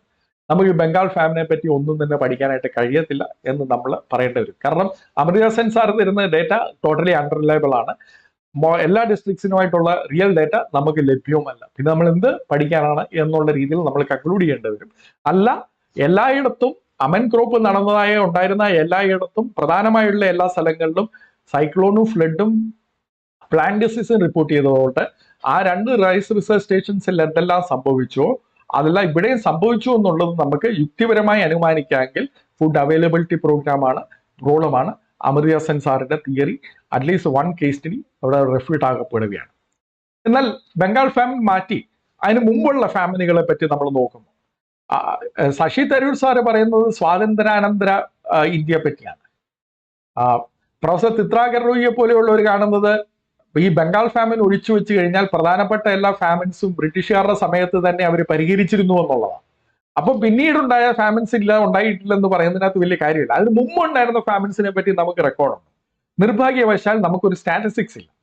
പിന്നെ ആകെപ്പാടെ ലഭ്യമാകുന്നത് അന്നുണ്ടായിരുന്ന യാത്രാ വിവരണങ്ങളും അതിന് മുമ്പുണ്ടായിരുന്ന രാജാക്കന്മാരുടെ ബയോഗ്രഫിയിലും, അക്കാലത്ത് രാജാക്കന്മാർ എന്തെങ്കിലും ക്ഷാമകാലത്ത് നല്ലതായിട്ട് ചെയ്തിട്ടുണ്ടെങ്കിൽ അവരെ പറ്റി ബയോഗ്രഫി എഴുതുകയും അവർ ആ ബയോഗ്രഫിയിലൂടെ പുകഴ്ത്തപ്പെടുകയും ചെയ്യുന്നതായ ഒരു അവസ്ഥയാണ്. എന്നാൽ professor Tirthankar Roy how British rule change India's economy the paradox of the Raj chapter 6 പറയുന്നത് ഇതൊരു അപകടകരമായ ഒരു കമ്പാരിസൺ ആണ് നമ്മൾ ചെയ്യുന്നത്. കാരണം ഒന്ന്, എത്രമാത്രം ക്ഷാമങ്ങൾ ഉണ്ടായിട്ടുള്ളോ അതിന്റെ സ്റ്റാറ്റിസ്റ്റിക്സ് ബ്രിട്ടീഷുകാർ വന്നു കഴിഞ്ഞതിന് ശേഷമാണ്. അതിന് മുമ്പുള്ളത് ട്രാവലോഗ് വെച്ച് നമ്മൾ കൗണ്ട് ചെയ്യാണ്. യാത്രാ വിവരണങ്ങളും ബയോഗ്രഫിയും വെച്ച് കൗണ്ട് ചെയ്യുമ്പോൾ യാത്രാ വിവരണങ്ങളും ബയോഗ്രഫിയും എഴുതിയിട്ടില്ലെങ്കിൽ നമുക്ക് ഫാമിൻ നടന്നിട്ടുണ്ടെന്ന് നമ്മൾ അറിയത്തില്ല. അപ്പൊ ഇത് രണ്ടും കമ്പയർ ചെയ്യാൻ വേണ്ടി ഒക്കുകയില്ല. കാരണം ഇന്ത്യയിലെ ചില ചരിത്രകാരന്മാർ ഇത് രണ്ടും കൂടെ കമ്പയർ ചെയ്തിട്ട് ബ്രിട്ടീഷുകാർ വരുന്നതിന് മുമ്പ് 50 വർഷത്തിൽ ഒരിക്കലേ നമുക്കൊരു പ്രധാനമായിട്ടുള്ള ഫാമിൻ ഉണ്ടായിരുന്നുള്ളൂ, ബ്രിട്ടീഷുകാർ വന്നതിന് ശേഷം 20 വർഷത്തിൽ ഒരിക്കലായി എന്ന് പറയുന്നുണ്ട്. അപ്പൊ പ്രൊഫസർ തിത്താഗർ റോയ് പറയുന്നത് ഈ രണ്ട് സെറ്റ് ഡേറ്റ വെച്ച് നമുക്ക് കമ്പയർ ചെയ്യാനായിട്ട് ഒക്കുകയാണ്. പക്ഷെ നമുക്ക് ഒരു കാര്യം ഉറപ്പായിട്ട് വെക്കാം, 50 വർഷത്തിൽ ഒരിക്കലെങ്കിലും പ്രധാനപ്പെട്ടതായ ഒരു ഫാമിൻ ഉണ്ടായിട്ടുണ്ട്. പക്ഷെ 50 വർഷത്തിലൊരിക്കൽ മാത്രമല്ല, ചില സ്ഥലങ്ങളിലൊക്കെ 10-15 വർഷത്തിനുള്ളിൽ പ്രധാന ക്ഷാമങ്ങൾ ഉണ്ടായിട്ട് നമുക്ക് ചെയ്യാവുന്നതാണ്.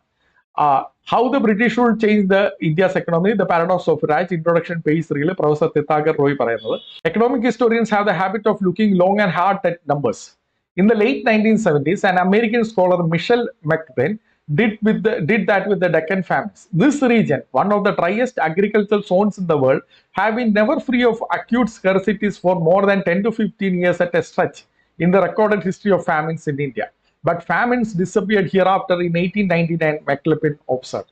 അതായത് ഡെക്കൻ റീജിയനുകളിൽ ഈ ലോകത്തിലെ തന്നെ അഗ്രികൾച്ചറൽ ലാൻഡുകളിലെ സോണുകളിലെ ഏറ്റവും വരൾച്ച ഉണ്ടായതായ ഒരു പ്രദേശമാണ് ഈ ഇന്ത്യയിലെ ഡെക്കൻ റീജിയൻസ് എന്ന് പറയുന്നത്. അവിടെ എല്ലാ 10-15 വർഷത്തിലും നമുക്ക് സ്റ്റാറ്റിസ്റ്റിക്സ് ഉണ്ടായിരുന്ന കാലത്തോളം അത് അവിടെ ഫാമിൻസ് ഉണ്ടായിട്ടുണ്ട്. ഇത് വരൾച്ച കാരണം തന്നെ, ഫുഡ് അവൈലബിലിറ്റി പ്രശ്നം തന്നെ. എന്നാൽ ബ്രിട്ടീഷുകാർ ഏതാണ്ട് 1899 ശേഷം ഡെക്കൻ റീജിയനിൽ ഫാമിൻസേ പിന്നീട് ഉണ്ടായിട്ടില്ല. അപ്പൊ ഇതൊരു സുപ്രധാന പോയിന്റാണ്. രണ്ട്, നമുക്ക് മുമ്പുണ്ടായിരുന്ന ഫാമിൻസിന്റെ ഏതാണ്ട് ഒരു ധാരണ കിട്ടണമെങ്കിൽ പോപ്പുലേഷൻ ജനസംഖ്യ വർധനവ് നിരക്കൊന്ന് നോക്കിയാൽ മതി. ഇത് അംഗസ് മാഡിസന്റെ world economy a millennial perspective in appendix B table B11 ജനസംഖ്യ വർധന നിരക്ക് കൊടുക്കുന്നു. അദ്ദേഹത്തിന്റെയും എസ്റ്റിമേറ്റ്സ് കാൽക്കുലേഷൻസും ആണ്. ഇപ്പൊ ഉദാഹരണത്തിന് മുമ്പുണ്ടായിരുന്ന രാജാക്കന്മാർക്ക് ഇത്ര സൈന്യം ഉണ്ടായിരുന്നു എന്ന് പറഞ്ഞാൽ ആ സൈന്യത്തിന്റെ വെച്ച് ജനസംഖ്യ അളക്കാൻ വേണ്ടിയിട്ടുള്ള അദ്ദേഹത്തിന്റെ ഒരു നിഗമനങ്ങളൊക്കെയാണ് ഈ ജനസംഖ്യ മുമ്പുണ്ടായിരുന്ന ജനസംഖ്യ വരുന്നത്. എങ്കിൽ തന്നെ ലോകത്തിലെ എല്ലാ ജനസംഖ്യ എങ്ങനെയാണ് അദ്ദേഹം കണക്കിലാക്കുന്നത്. അവിടെ നമ്മൾ കാണുന്നത് ബ്രിട്ടീഷുകാരുടെ ഭരണ സമയത്താണ് അതിന് തൊട്ടുമുമ്പ് ജനസംഖ്യ അല്പമായിട്ടായിരുന്നു വർദ്ധിച്ചിരുന്നത്. 1000 AD 1 മുതൽ 1000 വരെ ജനസംഖ്യ വർധനവേ ഇവിടെ ഉണ്ടായിരുന്നില്ല. അത് കഴിഞ്ഞിട്ട് ബ്രിട്ടീഷുകാരുടെ സമയത്താണ് ജനസംഖ്യ വർധന നിരക്ക് കൂടുന്നത്. കാരണം നമുക്കറിയാം, അതിനു മുമ്പ് ജനിക്കുന്ന കുഞ്ഞുങ്ങളുടെ എണ്ണത്തിൽ കുറവൊന്നുമില്ല. ഒരു തലമുറ അല്ലെങ്കിൽ 2 തലമുറ പുറകോട്ട് നമ്മൾ പോയി കഴിഞ്ഞാൽ നമുക്കറിയാം ഓരോ കുടുംബത്തിലും 7, 8 അല്ലെങ്കിൽ 10, 12 പിള്ളേരൊക്കെ ഉണ്ട്. അപ്പൊ ജനസംഖ്യ അവരുടെ ബർത്ത് റേറ്റിൽ കുറവൊന്നുമില്ല, ഡെത്ത് റേറ്റിലാണ് പ്രശ്നം വരുന്നത്. ഈ ഡെത്ത് റേറ്റ് കൂടുതൽ വരുന്നത് അന്നത്തെ അസുഖങ്ങൾ കാരണവും ഈ വരൾച്ചകൾ കാരണവും യുദ്ധങ്ങൾ കാരണമാണ്. അപ്പൊ ഇവിടെ പരിഹരിക്കപ്പെട്ടത് കൊണ്ടാണ് ഇതിൽ 2 കാര്യങ്ങൾ പ്രധാനമായിട്ട് പരിഹരിക്കപ്പെട്ടു. ഒന്ന്, അത് പ്ലേഗ്സ്, പിന്നെ സ്പാനിഷ് ഫ്ലൂ ഒക്കെ പിന്നീട് ഉണ്ടാകുന്നുണ്ട്. പക്ഷെ പ്രധാനമായിട്ടുള്ള അസുഖങ്ങൾക്ക് ഒരു ചികിത്സാ സൗകര്യം ഉണ്ടാകുകയും ഫാമിൻസ്, ക്ഷാമങ്ങളെ പരിഹരിക്കാൻ വേണ്ടി പ്രധാനമായിട്ട് ബ്രിട്ടീഷുകാർ വിജയിക്കുകയും ചെയ്തതിന്റെ അടിസ്ഥാനത്തിലാണ് ബ്രിട്ടീഷുകാരുടെ കാലഘട്ടത്തിൽ, സെൻസസ് ഉണ്ടായിരിക്കുന്നതായ കാലഘട്ടത്തിൽ ജനസംഖ്യ വർധന നിരക്ക് ഇന്ത്യയിൽ കൂടുന്നത്. അത് പിന്നെ സ്വാതന്ത്ര്യാനന്തര ഇന്ത്യയിൽ അത് ക്രമത്തിൽ പിന്നീട് കൂടുന്നുണ്ട്. പക്ഷെ അതിന്റെ അടിസ്ഥാനം നൽകുന്നത് ബ്രിട്ടീഷുകാരാണ്. അപ്പോൾ അതിനെപ്പറ്റി പ്രൊഫസർ തിത്താഗർ റോയ് പറയുന്നത് അദ്ദേഹത്തിന്റെ ഞാൻ മുമ്പ് കോട്ട് ചെയ്ത പുസ്തകത്തിൽ തന്നെ, how British rule changes India's economy. The significance of the end of the famine was momentous, not just for India, for the world. It turned the population growth curve up. അദ്ദേഹം പിന്നീട് ഡെക്കൻ ഫാമിനെ പറ്റി പറയുന്നുണ്ട്. അവർ പറയുന്ന ഡെക്കൻ ഫാമിനൊക്കെ അവസാനിച്ചത് കൊണ്ടാണ്, അതായത് അന്ന് ഡെക്കൻ ഫാമിനൊക്കെ ഉണ്ടായിരുന്ന കാലഘട്ടത്തിൽ ഇവിടെ ജനിക്കുന്ന കുഞ്ഞുങ്ങൾ എത്രയുണ്ടോ അതിന്റെ അത്രയും ശതമാനം തന്നെ ആ ഡെക്കൻ ഫാമിനിലൊക്കെ മൊത്തമായിട്ട് മരിക്കുകയാണ് ആൾക്കാർ. ഈ ഡെക്കൻ ഫാമിനൊക്കെ അവസാനിച്ചത് കൊണ്ടാണ് ബംഗാൾ ഫാമിൻ ഉണ്ടായിട്ടും പിന്നീട് ഒരു ഫ്ലൂ ഉണ്ടായിട്ടും ഒക്കെ ഇവിടെ ജനസംഖ്യ വർധന നടന്നത് ഈ പ്രധാനപ്പെട്ട ഏരിയകളിലെല്ലാം ഫാമിൻസ് അവസാനിച്ചത് കൊണ്ട് തന്നെയാണ്. അപ്പൊ ഈ ഫാമിൻസ് അവസാനിപ്പിച്ച് ഈ മൊർട്ടാലിറ്റി റേറ്റ് കുറച്ചത് അവിടെ കൊളോണിയൽ ഗവൺമെന്റ് അതിന് സഹായകരമായി തീർന്നു എന്നുള്ളതാണ് വാസ്തവം. അതെങ്ങനെയാണ് സഹായകരമായിട്ട് തീർന്നത്? കാരണം അവർക്ക് ശാസ്ത്രീയമായ ഉപകരണങ്ങളുണ്ടായിരുന്നു. അവർ സ്റ്റാറ്റിസ്റ്റിക്കലായിട്ടുള്ള ടൂൾസ്, ഈ വെതർ ടെക്ക് ട്രാക്ക് ചെയ്യാൻ വേണ്ടി അവർക്കുള്ള ശാസ്ത്രീയമായ ഉപകരണങ്ങളുണ്ടായിരുന്നു. റെയിൽവേകൾ, ഭക്ഷ്യസാധനങ്ങൾ വില വർധന വരുന്ന സ്ഥലത്തേക്ക് റെയിൽവേ പാളങ്ങളിട്ടു. പെട്ടെന്ന് ഫുഡ് അവിടെ എത്തിക്കാനുള്ള കാര്യങ്ങൾ അവരുണ്ടാക്കി. അതേപോലെ തന്നെ ഫാമിൻ ഫണ്ട് ഇവരുണ്ടാക്കിയ ടെംപ്ലേറ്റ് ആണ് പിന്നീട്, അതായത് ഒരു ഫാമിൻ ഉണ്ടാകുന്നുണ്ട്, ക്ഷാമം ഉണ്ടാകുന്നുണ്ട്, എങ്ങനെ പ്രതികരിക്കണമെന്ന് ഇവരുടെ ഒരു പ്ലാനും പദ്ധതിയുമാണ് പിന്നീട് നടപ്പിലാക്കിയത് മുഴുവൻ. അപ്പൊ അവരാണ് അതിന് അടിസ്ഥാനമിട്ടത്. അവരടിസ്ഥാനമിട്ടത് കൊണ്ടാണ് ഈ ഡെക്കൻ ഫാമിനെ പോലെയുള്ള ഫാമിനുകളൊക്കെ അവസാനിക്കുന്നത്. അതുകൊണ്ട് ശശി തരൂർ സാറ് പറയുന്നത് പോലെ അവര് മുഖാന്തരം ഫാമിൻ ഉണ്ടാകില്ല. ഫാമിൻ ഉണ്ടാകുന്നത് സാറേ ഫുഡ് അവൈലബിലിറ്റി പ്രോബ്ലം തന്നെയാണ്, അല്ലാതെ അമർത്യ സെൻ സാറ് പറയുന്നത് പോലെ ഫുഡ് എൻറ്റൈറ്റിൽമെന്റ് പ്രോബ്ലം അല്ല. അത് പിൽക്കാലത്താണ് നമുക്ക് അത് കൂടുതലായിട്ട് പറയാവുന്നത്. അല്ലെങ്കിൽ തന്നെ ഈ ഡെമോക്രസിയും സാറ് പറഞ്ഞതായ ഫ്രീ പ്രസ്സും ഒക്കെ കൊണ്ടുവന്നത് ബ്രിട്ടീഷുകാരല്ലേ. അതിന് മുമ്പ് നമുക്കതില്ലായിരുന്നല്ലോ. അതൊക്കെ വരികയും ശാസ്ത്രീയമായ ഉപകരണങ്ങൾ വരികയും ചെയ്തുകൊണ്ടാണ് ഇവിടെ ഫാമിൻ അവസാനിപ്പിച്ചത്. അതിന്റെ തുടർമാനമായിട്ടാണ് ഇവിടുത്തെ ജനാധിപത്യ ഭരണങ്ങൾക്കും അതൊരു സഹായകരമായിട്ട് തീർന്നത്. ഇതാണ് ഫാമിനെ പറ്റിയുള്ള കഥ. രണ്ടാമത്തെ പോയിന്റ് എന്ന് പറയുന്നത് ശശി തരൂർ സാറിന്റെ നമ്മൾ ഇന്ന് ചിന്തിക്കുന്നത് ഡ്രെയിൻ തിയറിയാണ്. ഇന്ത്യയിൽ നിന്ന് സമ്പത്ത് കൊള്ളയടിച്ചു കൊണ്ടുപോവുക എന്നുള്ളത് ബ്രിട്ടീഷുകാരുടെ പോളിസി ആയിരുന്നു എന്നാണ് അദ്ദേഹം പറയുന്നത്. അവിടെ അദ്ദേഹം പറയുന്നത്, അദ്ദേഹത്തിന്റെ ശശി തരൂർ സാറിന്റെ പുസ്തകത്തിൽ An Era of Darkness, The British Empire India, The drain of resources from India remained explicitly part of British policy. അദ്ദേഹം അത് കഴിഞ്ഞിട്ട് ചില അനക്ടോസ് ഒക്കെ അതിനകത്ത് തരുന്നുണ്ട്. എന്നാൽ ഈ കൊള്ളയടിച്ചു കൊണ്ടുപോയെന്ന് പറയുമ്പോൾ നമ്മൾ ചിന്തിക്കുന്നത് എന്താ? ചോള രാജാക്കന്മാര് ശ്രീലങ്കയിൽ പോയിട്ട് അവരുടെ മഹാസമ്പത്തുകൾ കൊള്ളയടിച്ചു കൊണ്ടുവന്നതായിട്ട് ശ്രീലങ്ക ക്രോണിക്കൽസിലൊക്കെ എഴുതിയിട്ടുണ്ട്. അത് അപ്രകാരം കൊള്ളയടിച്ചു എന്നാണ് നമ്മൾ ചിന്തിക്കുന്നത്. ഉദാഹരണത്തിന് നമ്മുടെ മനസ്സിൽ ഇപ്പം കോഹിനൂർ രത്നവും അതൊക്കെയാണ് വരുന്നത്. എന്നാൽ കൊള്ളയടിച്ചു എന്ന് പറയുന്നത് അതല്ല. അല്ലെങ്കിൽ നദീർ ഷാ ഇന്ത്യയിൽ വന്നിട്ട് history and culture of the Indian people volume 8 chapter 2 successors of Aurangzeb BK Saxena അദ്ദേഹം എഴുതുന്നത് നദീർ ഷാ വന്ന് മഹാസമ്പത്ത് ഇവിടുന്ന് കൊള്ളയടിച്ചുകൊണ്ട് പോവാണ്. ഈ കൊള്ളയടിച്ചുകൊണ്ട് പോകുമെന്ന് പറയുമ്പോൾ അവരെ എടുത്ത ആ സ്വത്തിന് പകരമായിട്ട് ഇന്ത്യയിലേക്ക് ഒരു പ്രൊഡക്റ്റോ സർവീസോ അവർ തന്നിട്ടില്ല. അതിനെയാണ് നമ്മൾ കൊള്ളയെന്ന് പറയുന്നത്. ഞാനൊരു കടയിൽ ചെന്നിട്ട് ആ കടയിൽ നിന്ന് ഞാൻ കാശ് കൊടുത്ത് എനിക്ക് പകരമായിട്ട് ഒരു സാധനം തന്നു കഴിഞ്ഞാൽ അതിനെ ഞാൻ കടക്കാരൻ എന്നെ കൊള്ളയടിച്ചെന്ന് എനിക്ക് പറയാനായിട്ട് ഒക്കുകയില്ല. എന്നാൽ ഇവർ ഈ ഡ്രെയിൻ തിയറി പറയുന്നവര് പലപ്പോഴും പറയുന്ന പ്രശ്നം ഈ കൊള്ളയടിച്ചു എന്ന് പറയുമ്പോൾ ഇവര് ഞാൻ കടയിൽ ചെന്ന് കാശ് കൊടുത്ത് സാധനം മേടിക്കുമ്പോൾ കടക്കാരൻ എന്നെ കൊള്ളയടിച്ചു എന്ന് പറയുന്നതിന്റെ നിലവാരത്തിൽ തന്നെയാണ്. ഈ തിയറി എങ്ങനെയാണ് വന്നത്? ഈ തിയറി വരുന്നതിനും ഒരു പ്രധാന കാരണം എന്ന് പറയുന്നത് മാർക്സിസ്റ്റ് ചിന്തകനായ കാൾ മാർക്സ് ആണ്. കാൾ മാർക്സിന്റെ ഒരു 3 ആർട്ടിക്കിൾ ന്യൂയോർക്ക് ഹെറാൾഡ് ട്രിബ്യൂണിൽ 1853 അദ്ദേഹം പ്രസിദ്ധീകരിച്ചു. British rule in India June 25, 1853. The east India companies history and results July 11, 1853. The future of British rule in India August 8, 1853. ഇവിടെ അദ്ദേഹത്തിന്റെ ഒരു ഐഡിയോളജിക്കൽ പൊസിഷൻ ഉണ്ട്. അഥവാ ക്യാപിറ്റലിസം എന്ന് പറയുന്നത് എക്സ്പ്ലോയിറ്റേഷൻ ആണ്, ചൂഷണമാണ്. ക്യാപിറ്റലിസത്തിന്റെ ഒരു എക്സ്റ്റൻഷനാണ് ഈ കൊളോണിയലിസം. നമുക്ക് ഇന്നറിയാലോ, കുത്തുക മുതലാളിമാരുടെ ഒക്കെ പറയുന്ന എല്ലാ ക്യാപിറ്റലിസവും എക്സ്പ്ലോയിറ്റേഷൻ ആണെന്നുള്ള ചിന്തയിലാണ് ഇവിടെ നടന്നിരുന്ന ക്യാപിറ്റലിസവും അതിന് ഒരു എക്സ്റ്റൻഷൻ ആയിട്ട് കൊളോണിയലിസം കണ്ട് ഇത് ചൂഷണമാണെന്ന് അദ്ദേഹം പറയുന്നത്. അതിന് അദ്ദേഹം വലിയ റെക്കോർഡുകളൊന്നും തന്നിട്ടില്ല. അദ്ദേഹം തന്ന റെക്കോർഡുകളൊക്കെ നമ്മൾ നേരത്തെ ചിന്തിച്ചതാണ്. ഇവിടെ ഡീഇൻഡസ്ട്രിയലൈസേഷൻ നടന്നു എന്ന് പറഞ്ഞ വീഡിയോയിൽ നമ്മൾ ചിന്തിച്ചതാണ്. ഇതിന് പിന്നെ ഒരു സംഖ്യ കൊണ്ടുവരാനായിട്ട് ശ്രമിക്കുന്നത് ദാദാഭായ് നവറോജിയാണ്. ദാദാഭായ് നവറോജി 1867 1876 2 പ്രസംഗങ്ങൾ അദ്ദേഹം നടത്തി. ഇംഗ്ലണ്ട്സ് ഡ്യൂട്ടീസ് ടു ഇന്ത്യ, അത് കഴിഞ്ഞിട്ട് 1876 poverty of India.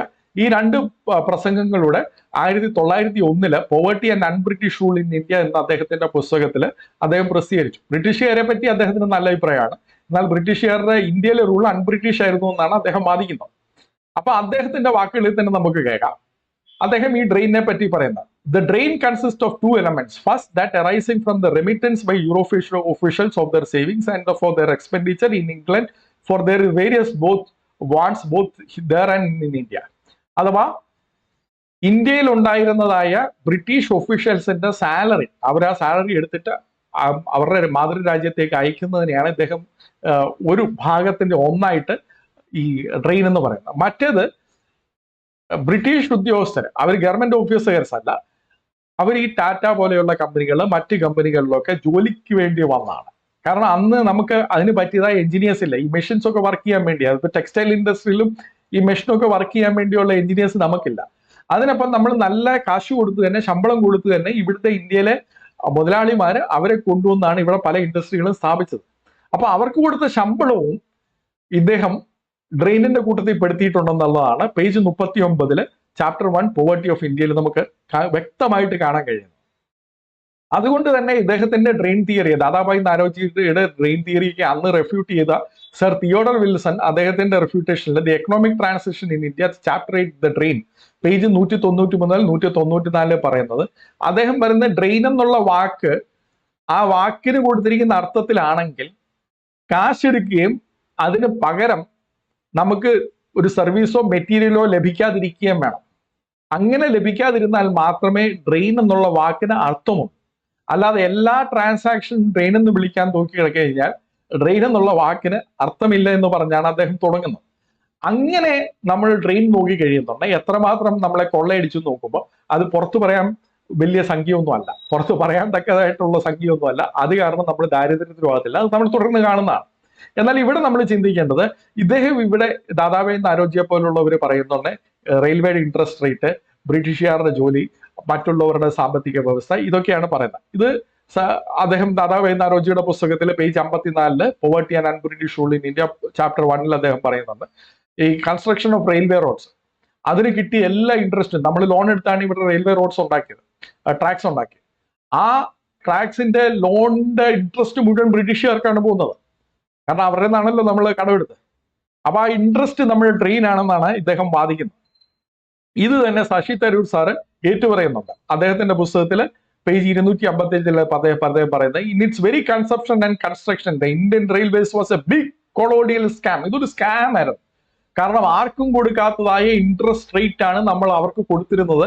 Guaranteed interest rate 5%.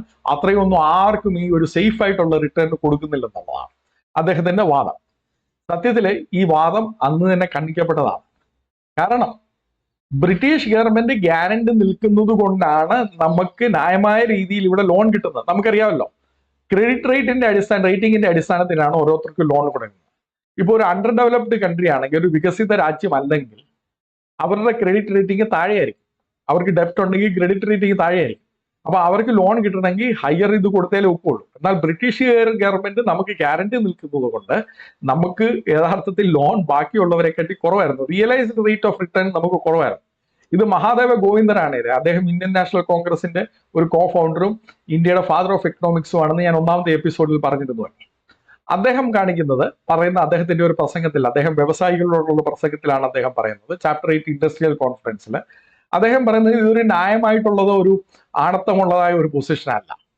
കാരണം അവർ തന്നിരിക്കുന്നതായ ഒരു ഇൻട്രസ്റ്റ് എന്ന് പറയുന്നത് നമ്മുടെ വികസനത്തിന് വേണ്ടി തന്നിരിക്കുന്ന ലോണാണ്. അതിന് നമ്മൾ അവരോട് നന്ദിയാണ് പറയേണ്ടത്. കാരണം നമുക്ക് വളരെ ലോ ഇൻട്രസ്റ്റ് റേറ്റ് ആണ് കിട്ടിയിരിക്കുന്നത്. ശശി തരൂർ സാർ പറയുന്ന പോലെ ഗ്യാരണ്ടീഡ് റേറ്റ് ഓഫ് റിട്ടേൺ അല്ല, actual realised rate of return, അവർക്ക് ഫൈനലി കിട്ടിയ റേറ്റ് ഓഫ് റിട്ടേൺ എത്രയാണെന്നുള്ളത് in India and the world economy, edited by B.G. Balachandran, chapter 3 the drain of wealth and Indian nationalism at the turn of the century, page 77 John McLane കൊടുക്കുന്നുണ്ട്. അദ്ദേഹം പറയുന്നത്, yield to the British investors on Indian railways in 1907 was 3.87%, on colonial railways was 4%, and on American railways was 4.5%, and on other foreign railways 4.7%. ഈ ഒരു comparison ഇന്ന് അനേക പഠനങ്ങളിൽ പിന്നെയും നടത്തിയിട്ടുണ്ട്, പുനർപരിശോധിച്ചിട്ടുണ്ട്. അവരെല്ലാം പറയുന്നത് ബ്രിട്ടീഷുകാർ അവസാന റിയലൈസ്ഡ് റേറ്റ് ഓഫ് റിട്ടേൺ ബ്രിട്ടീഷുകാര് അവരുടെ രാജ്യത്തിന് കൊടുത്ത അതേ റേറ്റിൽ തന്നെയാണ് നമുക്ക് തന്നത്. നമ്മൾ ഓർക്കണം, മഹാദേവ ഗോവിന്ദരാണയുടെയൊക്കെ പറഞ്ഞതുപോലെ നമ്മൾ അവരോട് അവസാനം നന്ദി പറയേണ്ടതായിട്ട് വരും. കാരണം നമുക്ക് ഇത്രയും ലോ റേറ്റിൽ ഇൻട്രസ്റ്റ് തന്നിരിക്കുന്നതുകൊണ്ട്. ഇതാണ് ഇൻട്രസ്റ്റിന്റെ റേറ്റ് ഓഫ് ഇൻട്രസ്റ്റ് നമുക്ക് കൊടുത്തു എന്ന് പറയുന്നത് ചൂഷണമായിരുന്നു, സ്കാം ആയിരുന്നു എന്നൊക്കെ ശശി തരൂർ സാർ പറയുന്നതിന്റെ യഥാർത്ഥ കാര്യം. അദ്ദേഹം ഒരു ഭാഗം മാത്രം പറഞ്ഞാണ് ആൾക്കാരെ തെറ്റിദ്ധരിപ്പിക്കുന്നത്. അദ്ദേഹം റിയലൈസ്ഡ് റേറ്റ് ഓഫ് റിട്ടേൺ പറയുകയാണെങ്കിൽ അദ്ദേഹം സ്വയമായിട്ട് അവിടെ എക്സ്പോസ്ഡ് ആവുകയാണ് ചെയ്യുന്നത്. ഇനി രണ്ട്, നമ്മൾ അവർക്ക് ഒഫീഷ്യൽസിന് കൊടുത്ത കാശാണ്. ഈ ഒഫീഷ്യൽസിന് കൊടുത്ത കാശിനെ പറ്റി നമുക്ക് ന്യായമായിട്ട് കംപ്ലൈന്റ് പറയാം. അവർ ബ്രിട്ടീഷുകാരല്ലായിരുന്നു ഇവിടെ ഭരിച്ചിരുന്നതെങ്കിൽ ഒരിക്കലും നമുക്ക് ഈ ഒഫീഷ്യൽസിന് ശമ്പളം കൊടുക്കേണ്ടതായിട്ട് വരികയില്ലായിരുന്നു. അതുകൊണ്ട് അത് നമുക്കൊരു നഷ്ടമായിരിക്കും എന്ന് പറയാം. പക്ഷെ ഇവിടെ മഹാദേവ ഗോവിന്ദരാനಡೆ പറയുന്നുണ്ട്, ബ്രിട്ടീഷുകാർ ഇവിടെ ഭരിച്ചതുകൊണ്ടാണ് ഒരു കാലത്ത് നമുക്ക് ഓപ്യം ട്രേഡ് ചൈനയിൽ മോണോപ്പൊളി നമുക്കുണ്ടായിരുന്നു. അന്ന് നമുക്ക് അവിടെ നിന്ന് ലഭിച്ച കാശ് നോക്കി കഴിഞ്ഞാൽ ഇവിടെ ബ്രിട്ടീഷുകാർക്ക് കൊടുക്കേണ്ട ശമ്പളവുമായിട്ട് കോമ്പൻസേറ്റ് ചെയ്തു പോകും. അതുകൊണ്ട് അവിടെ നമുക്ക് നഷ്ടമൊന്നും സംഭവിച്ചിട്ടില്ലെന്നുള്ളതാണ്. In essays on Indian economics, a collection of essays and speeches, chapter 8 industrial conference, page 186 മുതൽ 187 വരെ മഹാദേവ ഗോവിന്ദരാണ് കാണുന്നത്. എന്ന് മാത്രമല്ല, നമ്മൾ ഒരു കാര്യം കൂടെ ഓർക്കണം, ബ്രിട്ടീഷുകാർ ഇവിടെ ഭരിക്കുന്നുണ്ട്. വളരെ ചെറിയ ശതമാനം ബ്രിട്ടീഷുകാരാണ് ഇന്ത്യ വന്നിരിക്കുന്നത്. 1805 ഇവിടെ 31,000 ബ്രിട്ടീഷുകാരെ ഉണ്ടായിരുന്നു. അതിൽ 22,000 ആർമിയിലും 2,000 സിവിൽ ഗവൺമെന്റിലുമാണ്. മറ്റ് അല്ലാതുള്ള ബ്രിട്ടീഷുകാർ 1931 1,68,000 ബ്രിട്ടീഷുകാരെ ഇവിടെ ഉള്ളൂ. അതിൽ 60,000 ആർമിയിൽ, 4,000 ആർമിയിലും പോലീസുകാരും, 4,000 സിവിൽ ഗവൺമെന്റിൽ, 60,000 പേരെ എംപ്ലോയ് ചെയ്തിരുന്നത് ഇവിടുത്തെ പ്രൈവറ്റ് സെക്ടറാണ്, ഗവൺമെന്റ് അല്ല. ഞാൻ മുമ്പ് പറഞ്ഞതുപോലെ ടാറ്റയും മറ്റു വ്യവസായികളും അവരുടെ സ്ഥാപനങ്ങൾ എസ്റ്റാബ്ലിഷ് ചെയ്യാൻ വേണ്ടി കാശ് കൊടുത്ത്, നമുക്കെന്നാ ടാലന്റ് ഇല്ലായിരുന്നു, ആ ടാലന്റിന് വേണ്ടി അവർ വിളിച്ചുകൊണ്ട് വന്ന ആൾക്കാരാണ് പ്രൈവറ്റ് ഗവൺമെന്റിൽ ഇരിക്കുന്നത്. ഇവരെ കൂടെ കൂട്ടിയാൽ പോലും 1931 1,68,000 പേരെ നമുക്കിവിടെ ഇന്ത്യയിലെ ബ്രിട്ടീഷുകാരുണ്ടായിട്ടുണ്ടായിരുന്നു. ഇത് പറയുന്നതിന്റെ ഒരു കാരണമാണ്, ഇത്രയും ചെറിയ എണ്ണത്തിൽ വന്ന ബ്രിട്ടീഷുകാര് ഇന്ത്യ ഭരിച്ചത് എങ്ങനെയാണ്? ഇന്ത്യയെ ഭരിച്ചത്, അവർ ഭരിക്കാൻ തുടങ്ങിയത്, അതിന് ഇവിടെ ലോക്കൽ സപ്പോർട്ട് ഉണ്ടായിരുന്നു എന്നുള്ളത് നമ്മൾ മറക്കരുത്. ലോക്കൽ സപ്പോർട്ട് ഇല്ലെങ്കിൽ ഇത്രയും ഒരു ചെറിയ ശതമാനത്തിന് ഇന്ത്യ ഭരിക്കാനായിട്ട് ഒക്കുകയല്ല. ഡിവൈഡ് ആൻഡ് പോളിസി ഒന്നുമല്ല. നമ്മൾ അതിന് മുമ്പ് തന്നെ നമുക്ക് മനസ്സിലാക്കേണ്ടതായിട്ടുള്ള ഒരു കാര്യം, അന്നത്തെ ഇന്ത്യക്കാര് ബ്രിട്ടീഷുകാർ ഇവിടെ ഭരിക്കാൻ ആരംഭിച്ചപ്പോൾ അവരെ സപ്പോർട്ട് ചെയ്തത് അതിന് മുമ്പുണ്ടായിരുന്ന അവരുടെ ഭരണകർത്താക്കളെ കമ്പയർ ചെയ്തിട്ടാണ്. അവരുടെ എല്ലാ ഭരണകർത്താക്കളെക്കാട്ടിൽ മെച്ചം ബ്രിട്ടീഷുകാരായിരുന്നത് കൊണ്ടാണ് ലോക്കലായിട്ടുള്ള സപ്പോർട്ട് കിട്ടിയത്. ലോക്കലായിട്ടുള്ള സപ്പോർട്ട് ഇല്ലെങ്കിൽ ശുഭായ് മ്യൂട്ടണി ഒന്നും ഒരിക്കലും തകരത്തില്ല. അത് നമ്മൾ ഓർക്കണം. ഇന്ന് നമ്മൾ അവരെയൊക്കെ ട്രൈറ്റേഴ്സ് എന്നൊക്കെ വിളിക്കും, ഇന്ത്യ ഗവൺമെന്റിനൊക്കെ. പക്ഷെ അന്ന് അവരെ സംബന്ധിച്ചിടത്തോളം മറ്റൊരു ഭരണത്തിന് പോയിട്ട് കമ്പയർ ചെയ്യുമ്പോൾ ബ്രിട്ടീഷുകാർ മെച്ചമായിരുന്നു കൊണ്ടാണ് സപ്പോർട്ട് ചെയ്തിരിക്കുന്നത്. അതും നമ്മൾ ഓർക്കണം. അത് തന്നെയല്ല, വേറെ നമ്മൾ സാധാരണ ഒരു കാര്യം പറയുന്നത്, ബ്രിട്ടീഷുകാരാണ് ഇന്ത്യ മുഴുവനായിട്ട് ഏകീകരിച്ചത്. അനേക നൂറുകണക്കിനായിട്ട് കിടന്നിരുന്ന നാട്ടുരാജ്യങ്ങളെല്ലാം അവർ ഒരുമിപ്പിച്ച് ഒരു രാജ്യമാക്കി എന്ന് പറയുന്നത്. ശശി തരൂർ സാർ അദ്ദേഹത്തിന്റെ ബുക്കിലെ an era of darkness British empire in ഇന്ത്യയിൽ ഇത് റെഫ്യൂട്ട് ചെയ്യാൻ വേണ്ടി ശ്രമിക്കുന്നുണ്ട്. അദ്ദേഹം പറയുന്നുണ്ട്, Mauryan empire, Gupta dynasty, Mughal empire, ഇവിടെയൊക്കെ തന്നെ അവര് വലിയൊരു രാജ്യത്തിന്റെ, ഇന്ത്യയുടെ സബ് കോണ്ടിനെന്റിന്റെ ഒരു ഭൂരിഭാഗം അല്ലെങ്കിൽ ഒരു വലിയൊരു ശതമാനം അവർ ഭരിച്ചിരുന്നത്. അതുകൊണ്ട് ബ്രിട്ടീഷുകാർ മാത്രമൊന്നുമല്ല യൂണിഫൈ ചെയ്തത്, മറ്റുള്ളവർ യൂണിഫൈ ചെയ്തായിരുന്നു. വേറെ ഏതെങ്കിലും രാജാവ് ബ്രിട്ടീഷുകാരില്ലായിരുന്നെങ്കിൽ യൂണിഫൈ ചെയ്തായിരുന്നു. അതുകൊണ്ട് അതൊരു കാര്യമല്ല എന്നുള്ളതാണ് പറയുന്നത്. പക്ഷെ നമ്മൾ ഇവിടെ ഒരു കാര്യം മറക്കണം, ശശി തരൂർ സാറിന്റെ ഈ വാദത്തിന് ഒരു ചെറിയ വീക്ക്നെസ് ഉണ്ട്. അതിന് മുമ്പുണ്ടായിരുന്ന ഇപ്പൊ മുഗൾ രാജാക്കന്മാർ എടുക്കുകയാണെങ്കിലും മറാഠി സാമ്രാജ്യം എടുക്കുകയാണെങ്കിലും നമ്മളെല്ലാം മനസ്സിലാക്കേണ്ട ഒരു കാര്യം എന്ന് പറയുന്നത്, അവിടെ ഒരു സെൻട്രലൈസ്ഡ് ആയിട്ടുള്ള ആർമി ഇല്ലായിരുന്നു. ഈ വാർലോഡ്സ് ഉണ്ടായിരുന്നു. ഓരോ സ്ഥലങ്ങളിലും ഓരോ ഡിസ്ട്രിക്റ്റുകളിലും ഈ വാർലോഡ്സ് ഉണ്ട്. അവിടെ ഈ നമ്മൾ താലിബാനിലൊക്കെ കാണുന്ന പോലെ വാർലോഡ്സ് ഉണ്ട്. ഈ വാർലോഡ്സ് ആണ് ഈ രാജ്യത്തിന്റെ സൈന്യത്തിന് വേണ്ടി ആൾക്കുകളെ കൊടുക്കുന്നത്. ഇപ്പം മറാഠ ഗവൺമെന്റ് മറാഠ അന്നത്തെ സാമ്രാജ്യത്തിന്റെ ഒരു യുദ്ധത്തിന് പോകണമെങ്കിൽ ആ നാട്ടിലുണ്ടായിരിക്കുന്നതായ വാർലോഡ്സ് എല്ലാം കൂടെ വന്നിട്ടാണ് അവർ യുദ്ധത്തിന് പോകുന്നത്. അതേപോലെ തന്നെയായിരുന്നു മുഗൾ രാജാക്കന്മാർ. ഈ വാർലോഡ്സിനെ എല്ലാം അവരുടെ ആയുധങ്ങൾ വെപ്പിച്ച് അവരെല്ലാം നിരായുധരാക്കി, മറിച്ച് ഇവിടെ ഗവൺമെന്റിന്റെ കീഴിൽ ഒരു സെൻട്രലൈസ്ഡ് ആർമി കൊണ്ടുവന്നത് ബ്രിട്ടീഷുകാർ മാത്രമാണ്. അതേപോലെ നികുതി പിരിക്കാനായിട്ടുള്ള സെൻട്രലൈസ്ഡ് സംവിധാനം, അതിനുമുമ്പ് സമീന്ദാർസ് ആയിരുന്നു നികുതി പിരിക്കുന്നത്. അത് മാറ്റി ഗവൺമെന്റ് ഔദ്യോഗിക ഉദ്യോഗസ്ഥരെ ആക്കി ഇവിടെ ഒരു സെൻട്രലൈസ്ഡ് ടാക്സ് വന്നതും ബ്രിട്ടീഷുകാരാണ്. അപ്പൊ പൊളിറ്റിക്കൽ യൂണിറ്റി മറ്റുള്ളവർ കൊണ്ടുവരികയായിരുന്നെങ്കിലും വാർലോഡ്സ് ഒക്കെ നമുക്ക് ഇന്നും ഉണ്ടായിരിക്കും. നമ്മളൊന്ന് ഓർത്തു നോക്കണം അതിന്റെ ഒരു അവസ്ഥ. അതില്ലാതെ തന്നെ നമുക്ക് പ്രശ്നമാണ്. അതിലേക്കൊന്നും നമ്മൾ തിരിച്ചു പോകാതിരിക്കട്ടെ എന്ന് ഞാൻ ആഗ്രഹിക്കുകയാണ്. അപ്പോൾ ബ്രിട്ടീഷുകാർ പൊളിറ്റിക്കൽ യൂണിറ്റി കൊണ്ടുവന്നപ്പോൾ അവർ പൊളിറ്റിക്കൽ യൂണിറ്റി കൊണ്ടുവന്നതിനുള്ള ഒരു പ്രത്യേകത, ഇത് പ്രൊഫസർ തിത്താഗർ റോയുടെ economic history of India 1707 to 1857 അദ്ദേഹം അതിനെപ്പറ്റി വളരെ വ്യക്തമായിട്ട് എഴുതിയിട്ടുണ്ട്. അപ്പോൾ നമ്മളിവിടെ കണ്ടത് രണ്ട് കാര്യങ്ങളാണ് കണ്ടത്. ഇൻട്രസ്റ്റ് റേറ്റ്, രണ്ട് ബ്രിട്ടീഷ് ഉദ്യോഗസ്ഥർക്ക് കൊടുക്കുന്ന സാലറി, അത് ന്യായീകരിക്കാവുന്നതാണ്. മൂന്നാമത് ട്രേഡ്. ഈ ട്രേഡ് ദാദാഭായ് നരോജിയെ പറ്റി കെ എൻ ചൗധരിയുടെ India and world economy edited by G Balachandran KN ചൗധരിയാണ് chapter 2 India's international economy and 19th century historical survey. അവിടെ അദ്ദേഹം പറയുന്നത് നാരോജിയുടെ ഈ പൊളിറ്റിക്കൽ തിങ്കിങ് ആയിരുന്നു, എക്കണോമിക് തിങ്കിങ് ആയിരുന്നു. അതായത് ഒരു കപ്പലിലേക്ക് സാധനം കയറ്റുമ്പോൾ അതിന്റെ യാത്രാക്കൂലിയോ ഇൻഷുറൻസോ ഒന്നും കണക്കിലാക്കാതെയാണ് ഇദ്ദേഹം ഈ ട്രെയിൻ കണക്കാക്കുന്നത്. ഈ കപ്പലിൽ കയറ്റുന്ന അതേ കാശിന് തന്നെ സാധനം വിൽക്കണമെന്നാണ് അദ്ദേഹം പറയുന്നത്. അത് നടക്കാത്തൊരു കാര്യമാണ്. ഈ യാത്രാ ചെലവും ഇൻഷുറൻസും ബാക്കി എല്ലാം കൂടെ ചേർത്തിട്ടാണ് പിന്നീട് അവർക്കുള്ള ലാഭം കൂടെ വെച്ചിട്ടാണ് അവരോട് വിൽക്കുന്നത്. അപ്പൊ ഇതൊന്നും കൂട്ടാതെയാണ് ഈ ട്രെയിനിനെ പറ്റി പറയുന്നത്. ചില സാധനങ്ങളൊക്കെ മുമ്പ് സൂചിപ്പിച്ചതുപോലെ പലരും പറഞ്ഞിട്ടുള്ളതുപോലെ ചില കാര്യങ്ങളിലെ കാലഘട്ടത്തിലൊക്കെ ചില ബ്രിട്ടീഷുകാർ ഇവിടെ കൊള്ളയടിച്ചിട്ടുണ്ട്. ഈ ആക്ച്വലി കൊള്ളയടിച്ച കാര്യങ്ങൾ നോക്കുകയാണെങ്കിൽ സ്കോട്ടിഷ് ഹിസ്റ്റോറിയനായ നീൽ ക്യാമ്പൽസൺ ഫ്രെഗൽസൺ അദ്ദേഹം പറയുന്നത് 1% of India's domestic product A year between 1860 and 1930 1% ഇന്ത്യയുടെ ഡൊമസ്റ്റിക് പ്രൊഡക്റ്റ് ഇവർ കൊണ്ടുവന്നത്. അതുകൊണ്ടാണ് ഞാൻ പറഞ്ഞത് 1% എന്നൊക്കെ പറയുന്നുണ്ട്. അതൊന്നും ഇന്ത്യയെ ദാരിദ്ര്യമാക്കാൻ വേണ്ടി പറ്റുന്നതല്ല. കൊള്ളയടിച്ചെന്ന് നമുക്ക് പറയാം, പക്ഷെ ആ കൊള്ളയടി കാരണമൊന്നുമല്ല നമ്മൾ ദാരിദ്ര്യരായിരിക്കുന്നത്. ആ ട്രേഡ് നമ്മൾ അത് പെട്ടെന്ന് വിടുകയാണ്. അതുപോലെ തന്നെയാണ് നമ്മൾ അടുത്ത് ദാദാഭായ് നരോജി പറഞ്ഞതുപോലെ നോൺ ബ്രിട്ടീഷുകാർക്ക് കൊടുത്തിരിക്കുന്നതായ ശമ്പളം. ഇതാണ് അദ്ദേഹം പറഞ്ഞതിൽ ഏറ്റവും ദയനീയമായ വാദം എന്നാണ് എനിക്ക് തോന്നുന്നത്. ഈ ബ്രിട്ടീഷുകാരെ അവിടുന്ന് കൊണ്ടുവന്നത് നമുക്കുള്ള നന്മയ്ക്ക് വേണ്ടിയാണ്, നമ്മൾ ഹയർ ചെയ്ത് കൊണ്ടുവരുന്നതാണ്. എന്നിട്ട് അവർ നമ്മളെ കൊള്ളയടിച്ചു എന്ന് പറയുന്നതിനകത്ത് എന്ത് അർത്ഥമാണുള്ളത്? ദാദാഭായ് നരോജി പറയുന്നത് thousands of Europeans found a career and livelihood in India to the exclusion of the children of the soil who thus lost both their bread and their brains thereby. നമ്മൾ ഓർത്തിരിക്കണം, 1930 പോലും 60,000 ബ്രിട്ടീഷുകാരാണ് പ്രൈവറ്റ് സെക്ടറിൽ ഇവിടെ വർക്ക് ചെയ്തത്. അതിൽ കൂടുതലൊന്നും work ചെയ്തിട്ടില്ല.